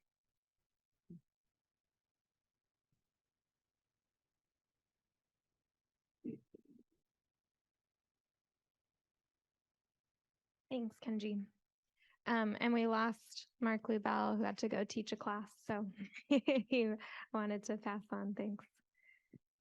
Okay, so we're sorry to maybe paint somewhat of a disappointing picture, but we need to understand the people that we're serving. And there's real challenge out there. This is not to say that people who live in the Delta don't care about the Delta, because we certainly see that's the case. So just some key takeaways and reflections. So the resident survey really helps us to better understand where Delta residents fall in terms of their sense of place, what it means for us to protect the Delta as an evolving place. We gain some understanding of quality of life, their values, their priorities, their concerns, and their different attitudes regarding environmental and climate change, and who and how they think their government is doing, serving them. We also see that there's some critical differences across the very diverse Delta population. It's not a homogeneous group of people. And I think our attention to understanding those differences is going to be critical to overcoming the conflict that has ridden this system for decades, and for finding and addressing some of the inequities that exist across the region. So on the first section around sense of place, we want to emphasize that the Delta holds different meanings to different communities. And we need to be asking ourselves, what assumptions do we hold about residents' values? And where should we be reevaluating what those assumptions are? Who is typically being represented in decision-making processes? Are those perspectives capturing the diversity of meanings that this place holds to the hundreds of thousands of residents that live here? And how can we encourage and ensure more representative participation when we don't see those voices showing up? Second, we see that priorities and concerns for the region reflect varied needs and resources. So we need to be asking ourselves, how do policy and management decisions address what residents need first and foremost? And which residents are we supporting in our decisions? I think when we look and see that 1 out of 4 Delta residents are struggling to make basic ends meet, it's hard to ask ourselves to want them to show up to meetings about land restoration. I mean, that's just sort of basic. That's where we're at. We need to think about how environmental agencies like the Delta Stewardship Council and the many other partners that contributed to the survey impact quality of life, both directly through the decisions that influence land use, resource allocation and distribution, and indirectly. How do our policies and programs have spillover effects into other state and private programs and decisions? Third, we found that climate change concern is very high. I think we need to get past this point where we think that people are scared to talk about climate change or unwilling to face it. People know it's happening. They believe that human activity is the cause, and they want to see action. We see that different adaptation approaches see varying degrees of support, and that may be because some of them resonate very directly with what people want to see in the region, and some don't address some of the very, very basic lack of resources that people want and need. For instance, the fact that 20% of Delta residents don't have access to climate-controlled environments, while we experience some of the worst heat waves and air quality conditions of our generation. How do we communicate and collaborate and rebuild trust with the community groups that are out there that are serving people on the ground? We know that those connections are going to be really essential, especially in the moments of hardship. And that brings us to the last section. We see that generally participation in governance and community engagement is low. And this is not unique to the Delta. This is national trend. We're at a historic all-time low in trust in government and community engagement. And there's many reasons. We're post a global pandemic. We're trying to re-find way of life, but we need to be really focusing on how we think about re-engaging and re-motivating people to participate in the decisions that affect their lives and communities. If they don't see us talking about the things that matter to them, and if we're not showing up where they are, we're not going to reach them. Last, this aspect of social capital is really something that I think we should be worried about. We know that people who have more connection to their communities live longer, bounce back easier and faster in times of hardship, and are generally happier. And so this is something that we can do. We can influence that today without more money, without new laws. We can encourage rebuilding connection within community as an adaptation strategy to support resilience overall. We want to leave you just with a picture of regional diversity. So recognizing that this region is not homogeneous is one of the key takeaways of the work that we've seen so far with the survey results. This is something that we're continuing to look into, and this will be a focus of ongoing research from here. We've started to map out survey responses across the region. So this shows some of those key well-being indicators: sense of place, environmental impacts experienced, and adaptive capacity, and how they vary on average across each census tract in the Delta. So this zooms in a little bit more than that zone by zone, rural versus urban. And this is something that we want to keep advancing forward from here. And I think to put it in the words of a Delta resident, a nice wrap-up quote: "The Delta should not be characterized as a homogeneous community, legally, environmentally, socially, politically, hydrologically, or economically." So we need to spend more time thinking about how our decisions really impact different people differently. We have posted the full summary report of results online at our GitHub website for now. That link should be available in the meeting materials from today's packet. We are working on finalizing a version of the data that it will be anonymized to protect all the respondents' identities, but that will become publicly available in early 2024. And alongside that data, we'll be Kenji has developed an interactive data viewer where folks can explore the data on their own. And this helps make that data more accessible. So people can go in and say, I'd like to know average sense of place among, women under the age of 40 who live in Yolo County, just for instance, and see the answers to that question. So we're committed to trying to make this data accessible and usable by many by many groups interested in the results, who we hope can learn something from this and integrate it into their work. Those will be available on the website too, so keep checking back there for updates. So just some of our recommendations for where to go from here. We want to just encourage folks to digest the results. There's a lot in here and a lot of different ways that we could integrate this into our work. We think that we just need to spend time talking about this, thinking about what it means, and identifying the avenues for plugging this information, this data, into the work that we're doing, just as we do any other ecological monitoring data. That adaptive management of, okay, well, now we have some sense of how people are doing, how do we try to address those challenges? Like mentioned, we're just scratching the surface of the data right now. So there's a lot of work to do to look at some of the relationships between these concepts. Like for people who are really attached to the Delta and have a high place attachment, what do they think about climate change policy? For people that like to fish, what are their biggest priorities for the region? So we can do some of those cross sections. That's what's going to be possible in the data viewer, and it's where our research is going to go from here.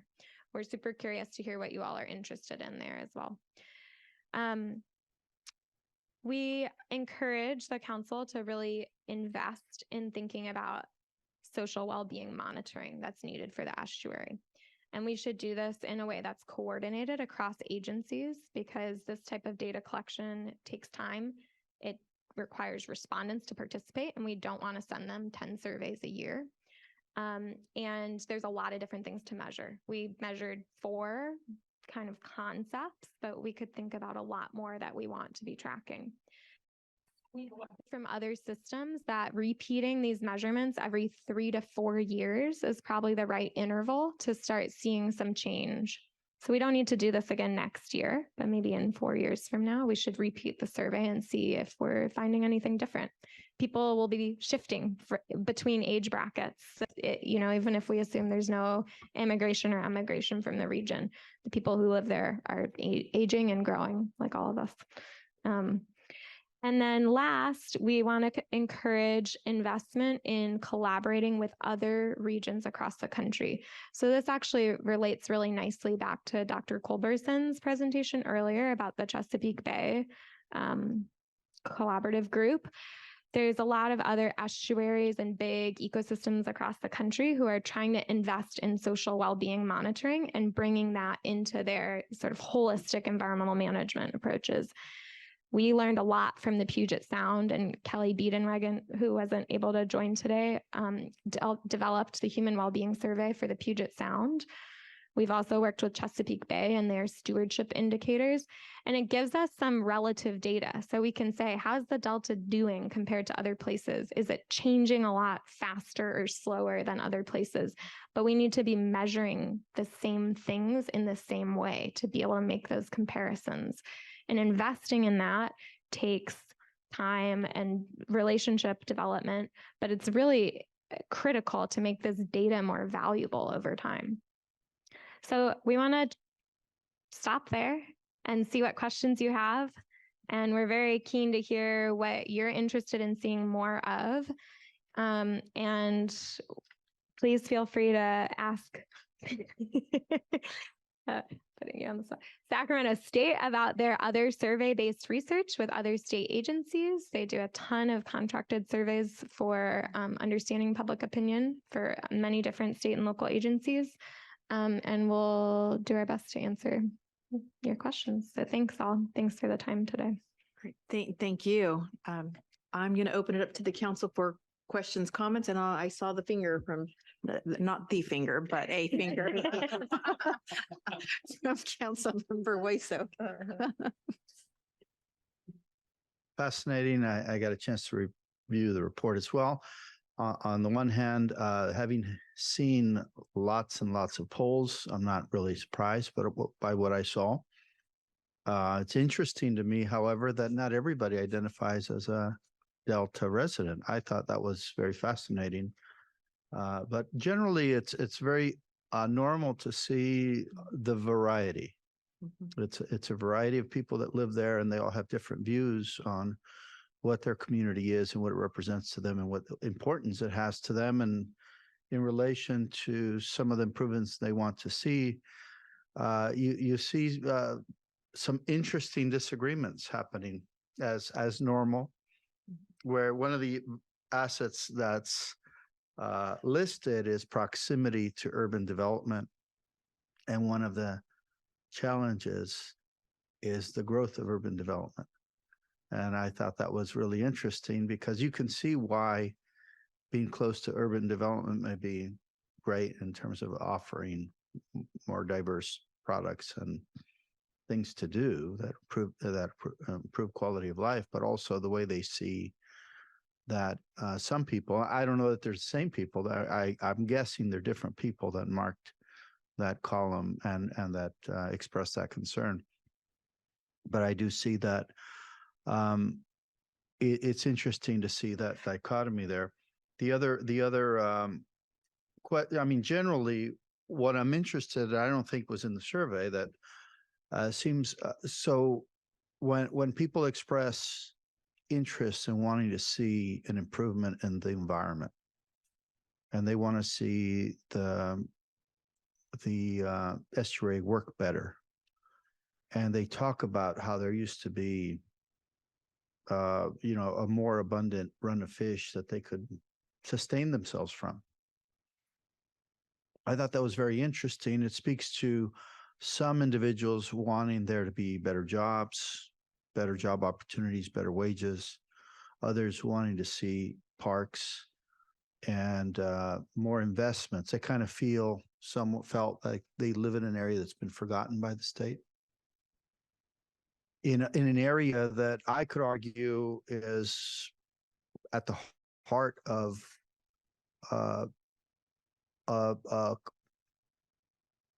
water that is so vital to the state's existence.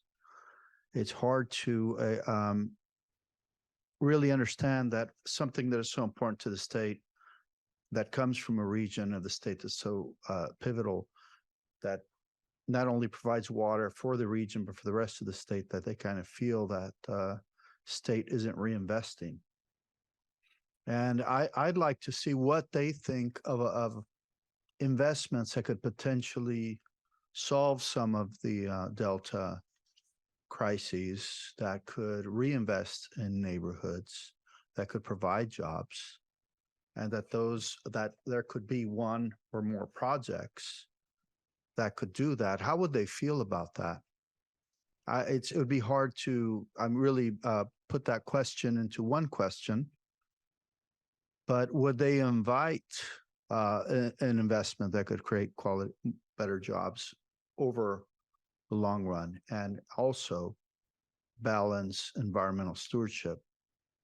Because I think that's generally, whether the Delta is moving that direction or not, I think it's something the state needs. I think every community is integrated. I think everybody draws different resources from different part of the state. And I think this one in particular is an enormous asset to the people that live here and to the rest of the people in the state. And that we've got to find, I think the Delta Stewardship Council really is trying to find that healthy balance that could invest in these communities, but that also could restore and maintain an important wetlands, an important delta, an important source of. So generally, I mean, it's hard to get a poll to get people to express their vision. And oftentimes, I mean, there's a call, come listen to us, where we can probably direct you better than the best scientists. But at the same time, how do you organize that? And how do you express that in a document like this one? So I think generally, just for the future, it'd be nice to hone in on how the community feels about what what investments are the ones that they'd rather see that'll help improve their quality of life and, through jobs, through the environmental restoration, but through also, I mean, I'm shocked by what they say because in visiting the Delta, I see it as an amazing resource in so many different ways economically, but also through tourism.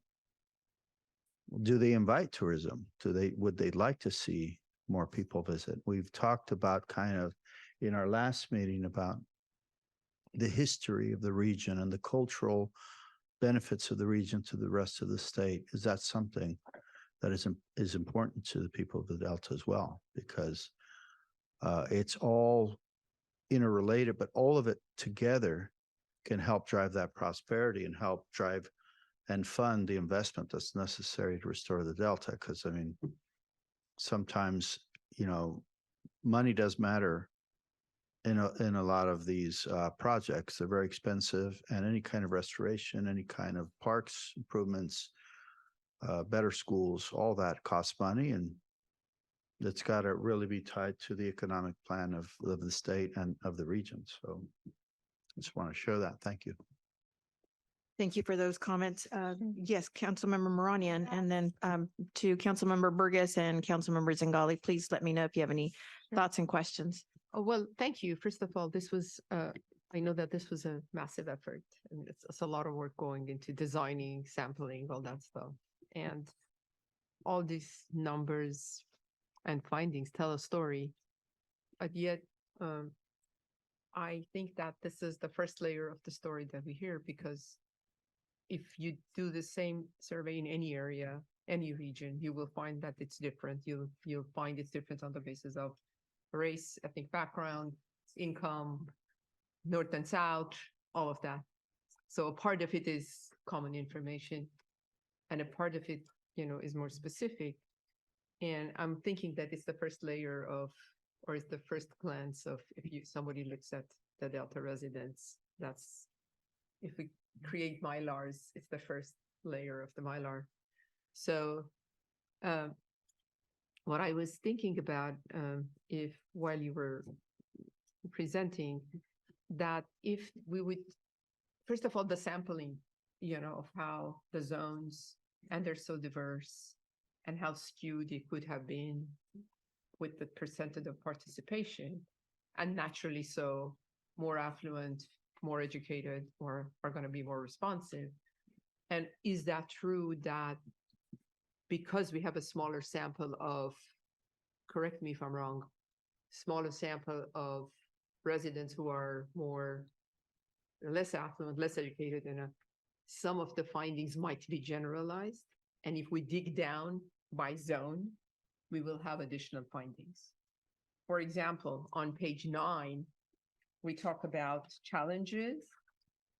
It says challenges, and I'm like, I wish I knew what it is. What do they mean by? Let me find it on page 9. In the box that is about quality of life, the second bullet is challenges, and yet I'm like, okay, what is challenges, and is challenges the same? At least for the same group of in one zone. So in a way, it gives you a bigger picture, but it doesn't give you the dig down on the zones. And maybe that's the next to do that you're going to do.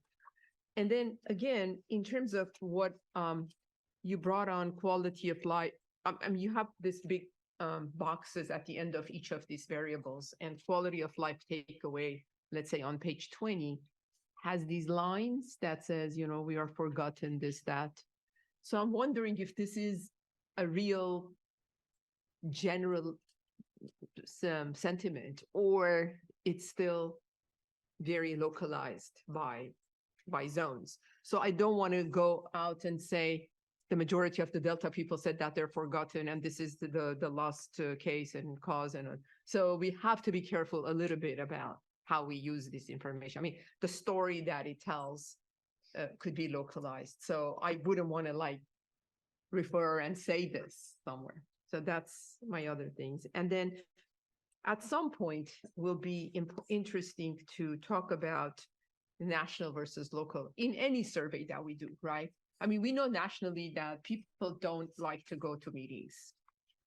I know that well because I'm an urban planner by training, and I spent in another life when I worked as an urban planner, we go to these community meetings and we work so hard, and then 3 people show up, and you're so discouraged, and you can't talk on behalf of the community ever because they don't show up. So we know these things, but it's important to compare this with national averages or statewide net averages. So having said all that, I mean, I understand that it was a lot of work and I appreciate it. And I know that it took time and everything, but I'm just thinking that it's the first layer, and there could be generalizations that we have to be careful about. And zone by zone, if we dig down, we might have different kind of findings. That's all. Thank you. Great comments. Yes, Councilmember Lee. Can I address a few of the questions? Oh, absolutely. Yes. These are great points. Thank you both. So I want to point you to one, if you have the printed report, an appendix in the back, the last appendix has every question broken down by zone. So you can see some of those differences that you're pointing out. What we were reporting today were where there are significant differences between zones. So sometimes we see there's, a little difference, like people who live in the rural area do say that urban and suburban development is more concerning to them than in the suburban areas. But it's significant or meaningful difference. And then in other cases, we see those differences are large. So that can be in the back if you're interested in seeing that zone by zone breakdown for each survey question. We just want to caution to not only let our thinking be rural versus urban Delta residents, because there are other factors that matter in terms of what people are experiencing. So we did some of that analysis and report on it. But we want to just remember that that's one piece of people's identity, and that these other factors that we also see coming through, like some of the demographics, and there's a lot of behavioral factors that we haven't dug into yet, are also likely important. And then the second comment, I think, about how representative certain voices are is a really good point. That's why we do this data weighting exercise, which is a way to adjust for those voices that are statistically underrepresented compared to the population, the size of the population in those groups. So all of the analyses that are presented are using that weighted data. So in theory, that accounts for those biases. Like we saw harder to reach populations didn't respond proportionally to what they make up in the whole population. So then we take their responses and bump them up a little bit because they count more than what the voices that overrepresent their portions of the population, which makes the responses shift a little bit. And then your final point of like what some people say the Delta's forgotten, how representative is that? There's a lot of diversity in the thoughts and perspective. And the quotes we pull out are just sort of illustrations of some of the trends. And they're not meant to be like, this is exactly what every Delta resident would say, but it adds a little voice to the numbers, which can get kind of dry and sort of shows you what it might be if somebody was talking about this or thinking about this when they ticked the answers on the survey. But I think the national versus local polls is an important piece. And we're not even saying we're aspiring to be the same as the national numbers. I think that's a question for all of us, for you. What are the goals? Like, what are our well-being goals? Should it be to be on national average, or should it be to be an exemplary case across the country? That's not what I meant. National average of people wanting to do certain things, like how many people respond to a survey nationally and where we are, not the goals. Okay. Trends. Yeah. And if it's not the overwhelming response, I wouldn't put it in a box at the end of each section because it's a big claim. I mean, if you think, because when somebody takes this, and this is a suggestion because this is your survey, and like I wouldn't take this page and say, this is too big of a claim, because I could go talk to people and not, so except if you say, no, this is overwhelmingly what it is, then it's okay. So it's your call, but I'm not saying you do it or don't do it, but you think about it. Mm-hmm.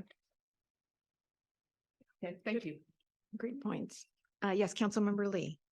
I had a question about the respondents and whether there was any expectation that they would be notified or like find out the results themselves of what the survey was and how, it's got a couple thousand responses and clearly some people poured their heart and soul out into some of the answers. And I know when I've taken surveys, sometimes I never hear back and I've totally forgotten that I've taken the survey. But then, I would love to know, like, did anyone else answer that question the way I did? Or like, what does everybody else think? So can you talk a little bit about maybe a plan to re-engage with the people that took the surveys? Yeah, so we have a couple maybe pipe dreams. One is to send a postcard back to all of the respondents that says, here's the results. And you could even see, well, this is probably too difficult, but how do your responses compare to everyone else or people in your area? We would love to do that. We have capability of doing that. Takes, costs more resources.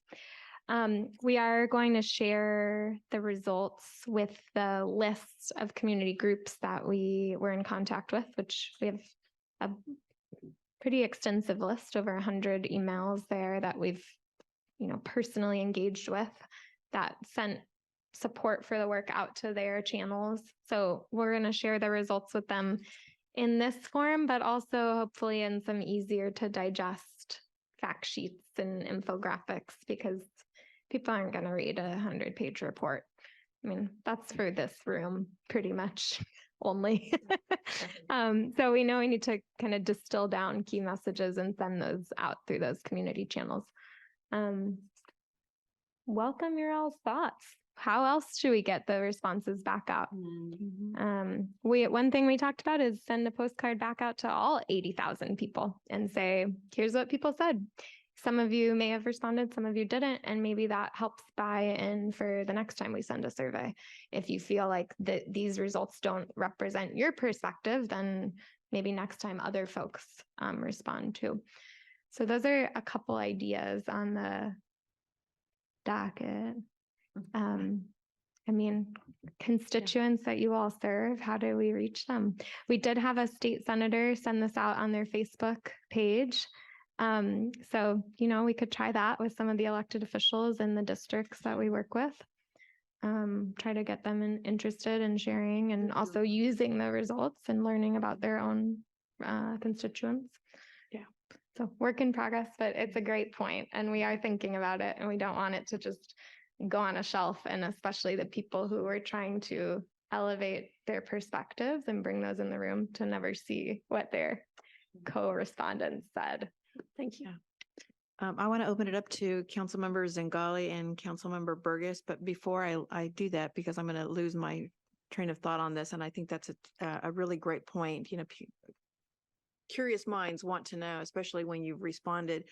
And to your point with the social media, is that something that maybe you could consider is going to, and I know that they're all anonymous, but obviously there's some people that would probably say, hey, yes, I did participate in the survey, and get them to go on social media to share their feedback. And maybe that is an enticer, if you will, to get others to come on board to learn more.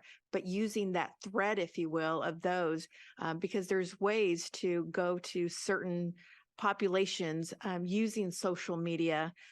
You can do it organically or you can actually pay for it. But I would say the vast majority of, America uses social media, whether it be LinkedIn, Facebook, Instagram, Twitter, or X, whatever it is now. But again, to be able to use these kinds of platforms, because I, at first, originally when the survey was going out, I thought, wouldn't it be great if we could get you, Jessica, to go on, one of the news stations and talk about why the survey was being done, what we were hoping to, learn from the survey, why it was important for people to do it, but not only do it on mainstream America news, but go on some of the, Spanish language news segments as well. But again, using those platforms to amplify, again, why this is important, because I can tell you what you just presented and shared with us, this council, is going to be hugely important to the groups that we work with, hugely important, I think, to some of the organizations and other state agencies that have a direct again, correlation with the Delta communities, but just wanted to put that out there. Okay, Councilmember Zingali or Councilmember Burgess? Sure, I did have a couple questions, comments. First of all, I'm familiar with how challenging it is to do research of this quality and to get this level of response and diversity. And this is outstanding research in that regard. And I think for all of us who are interested in making decisions that are better informed by the people living in the Delta, this is kind of a quantum leap in my perspective, at least, just having some sense of people's experiences, opinions, aspirations, concerns. So thank you for that. I want to pick up on something you just said, Virginia, because it struck me, and this is showing up in a lot of data these days, that when it came to the issue of trust, people trust other residents.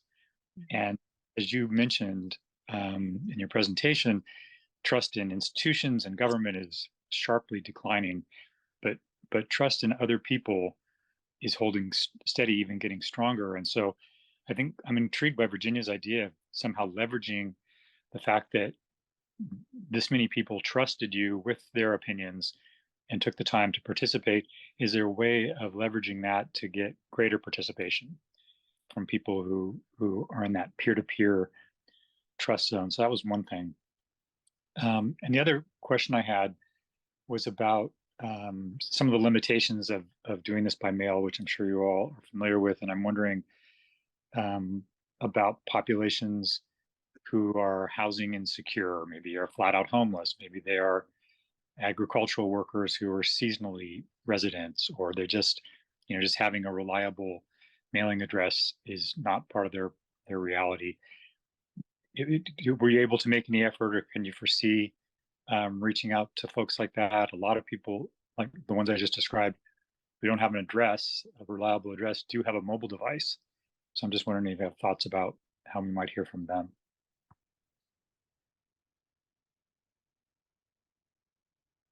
Yeah, thank you, Council Members Zingali. I'm going to ask Robert to talk a little bit about reaching people through these channels, social media channels or other modes. And I know you all have done work with, say, Capital Public Radio and others, and then see if we can talk about the populations underreached by surveys generally too.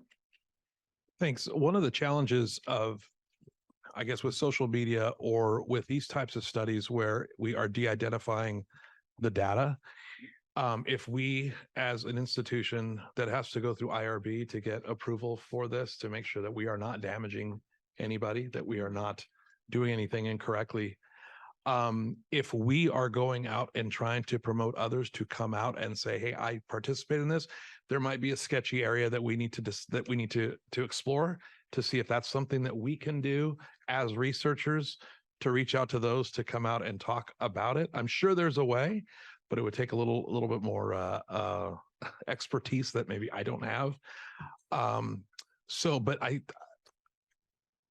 with reaching out to them socially, social media, or in a random survey, the problems that we run into there as a sample or as a research team is fraud.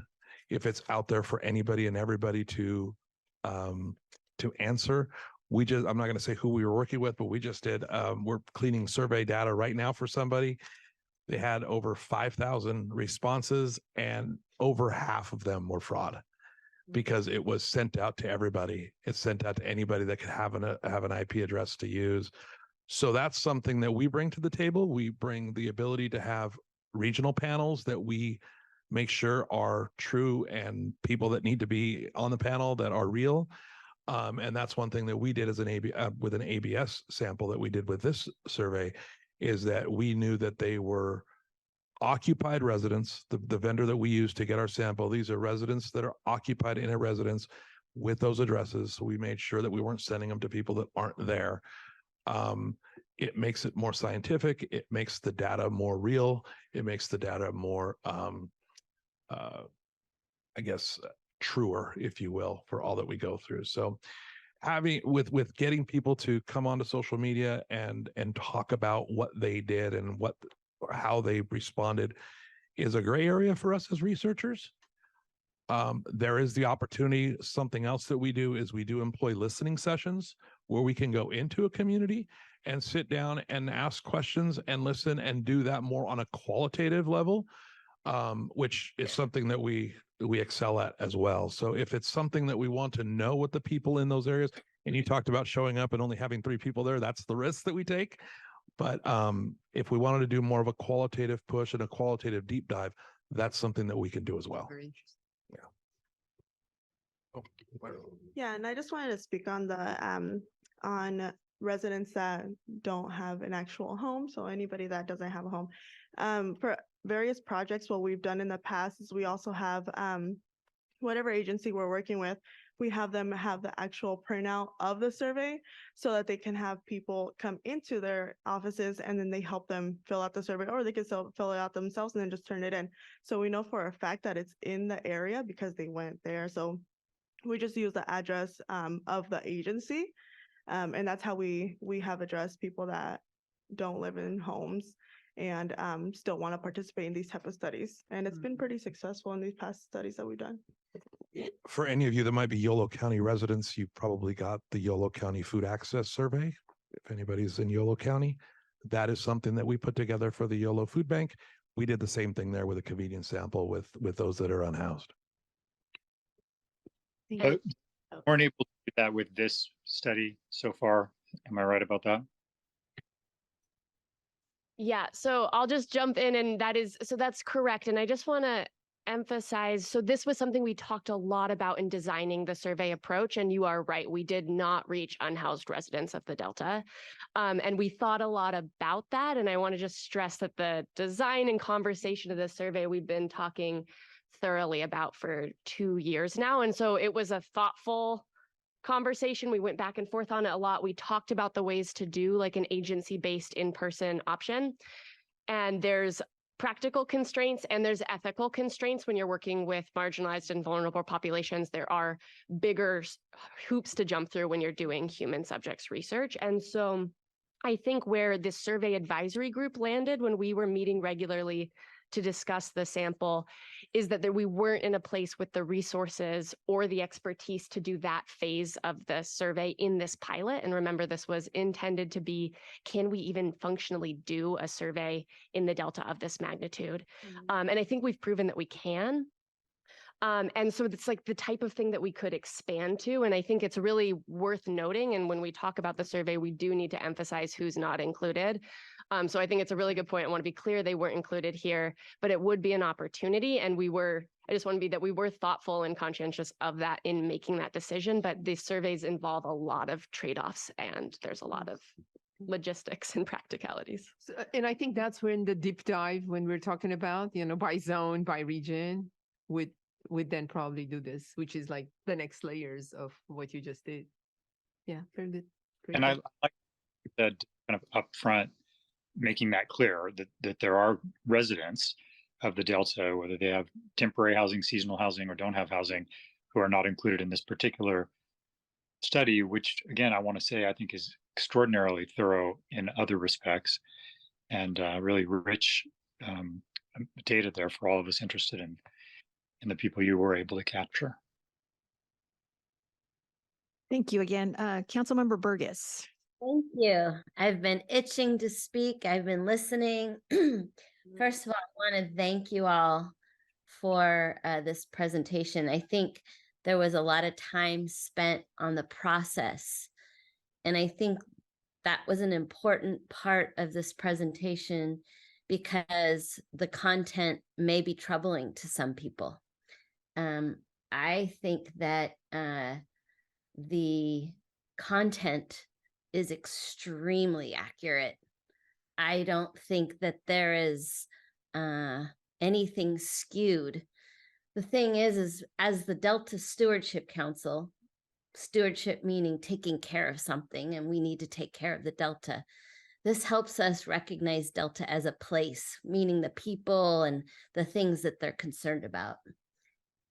We talked about trust earlier, and part of trust is listening without trying to reply, but listening and hearing people from where they're coming from. So I really appreciate the content. And I'm glad that we're going to look at this in the future. I wonder if things like the atmospheric river or a situation that we had or a drought or economic situations will, impact some of the results in the future. The thing is that I represent the Delta as the chair of the Delta Protection Commission, and I live on the Delta. Water's just 2 blocks from me right now. I moved to Oakley as a single mom making less than $50,000 a year, raising 3 boys. And comparatively, that's probably better off than a lot of people in the Delta. And so I understand the economic challenges and why I live in a place that was affordable, but meant that I had to travel several hours a day to work or to take lower pay. That's the results of living in certain places. There is diversity, and working with my colleagues in the Delta, each county, each city, each individual, they have a different relationship with the Delta. And that's what this is saying. Some of us, we depend on it for fishing so that we can feed our families. Some of it we depend on so that we can get out and recreate. Some of us just love getting to see how beautiful it is. And some of us are really dependent on the water. I think that this is a great start, and I am really grateful that we had such smart people that really cared about the process to get the different results that they got. I think looking at a couple of the things, I thought it was really interesting that Zone 3 had a high response rate. When you hear about Maslow's hierarchy of needs, people that are struggling don't often get to think about the big picture. And I still think some of these communities that are still really, a lot of folks are on the survival mode, still are understanding the value of the Delta. I do think that the discussion about climate change is really important, because there are a lot of people, and it sometimes tends to be in a political bend, but I'm just going to say there are people that don't believe in climate change still, or sea level rise. And so we have to recognize that. And so if there are people that don't recognize climate change, they're not going to recognize what goes with that. I thought it was interesting that there were folks that 80% don't have multi-generational knowledge of the Delta. And so I think that's an opportunity for us to understand the challenges of living in the Delta and having to understand, flooding and levees and the limited transportation infrastructure because of the levees. And I'm really glad that social well-being has been incorporated into this, because I think for a long time that wasn't even a consideration. So I think that this is a really great presentation. I'm looking forward to this data being pointed out. And I do think that the processes that this group of folks have approached this with is sincere, professional, and scientifically backed up.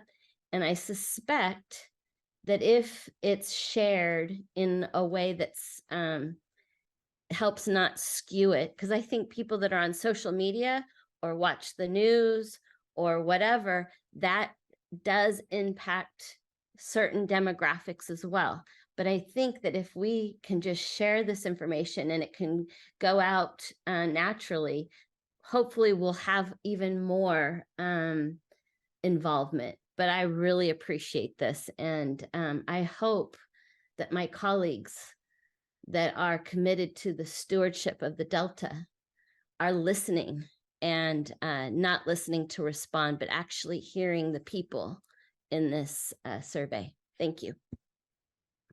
Thank you, Councilmember Burgess. In lieu of the time, I'm going to ask for public comment. Yes, we have one public comment on Zoom from Deirdre Desjardins. You should be able to speak now.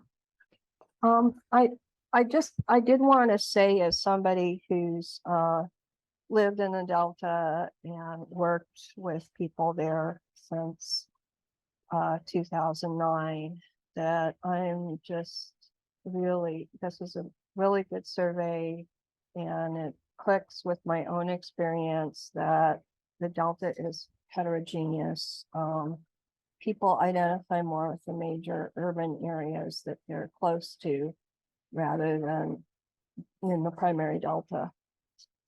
I did want to say I've been advocating for the Delta Science Program and the Delta Stewardship Council and convening processes to do network weaving and to put people in touch with each other for lateral communication. And when I do my scientific work, I'm also did professional community organizing for a couple of years, and I incorporate that. And when I'm working on an issue, I identify who the community leaders are, who are related to that issue. I meet them, I educate them on the issue, I listen to them. And I think you can do that, but you have to try to give them a meaningful seat at the table for them to invest the time. And too many of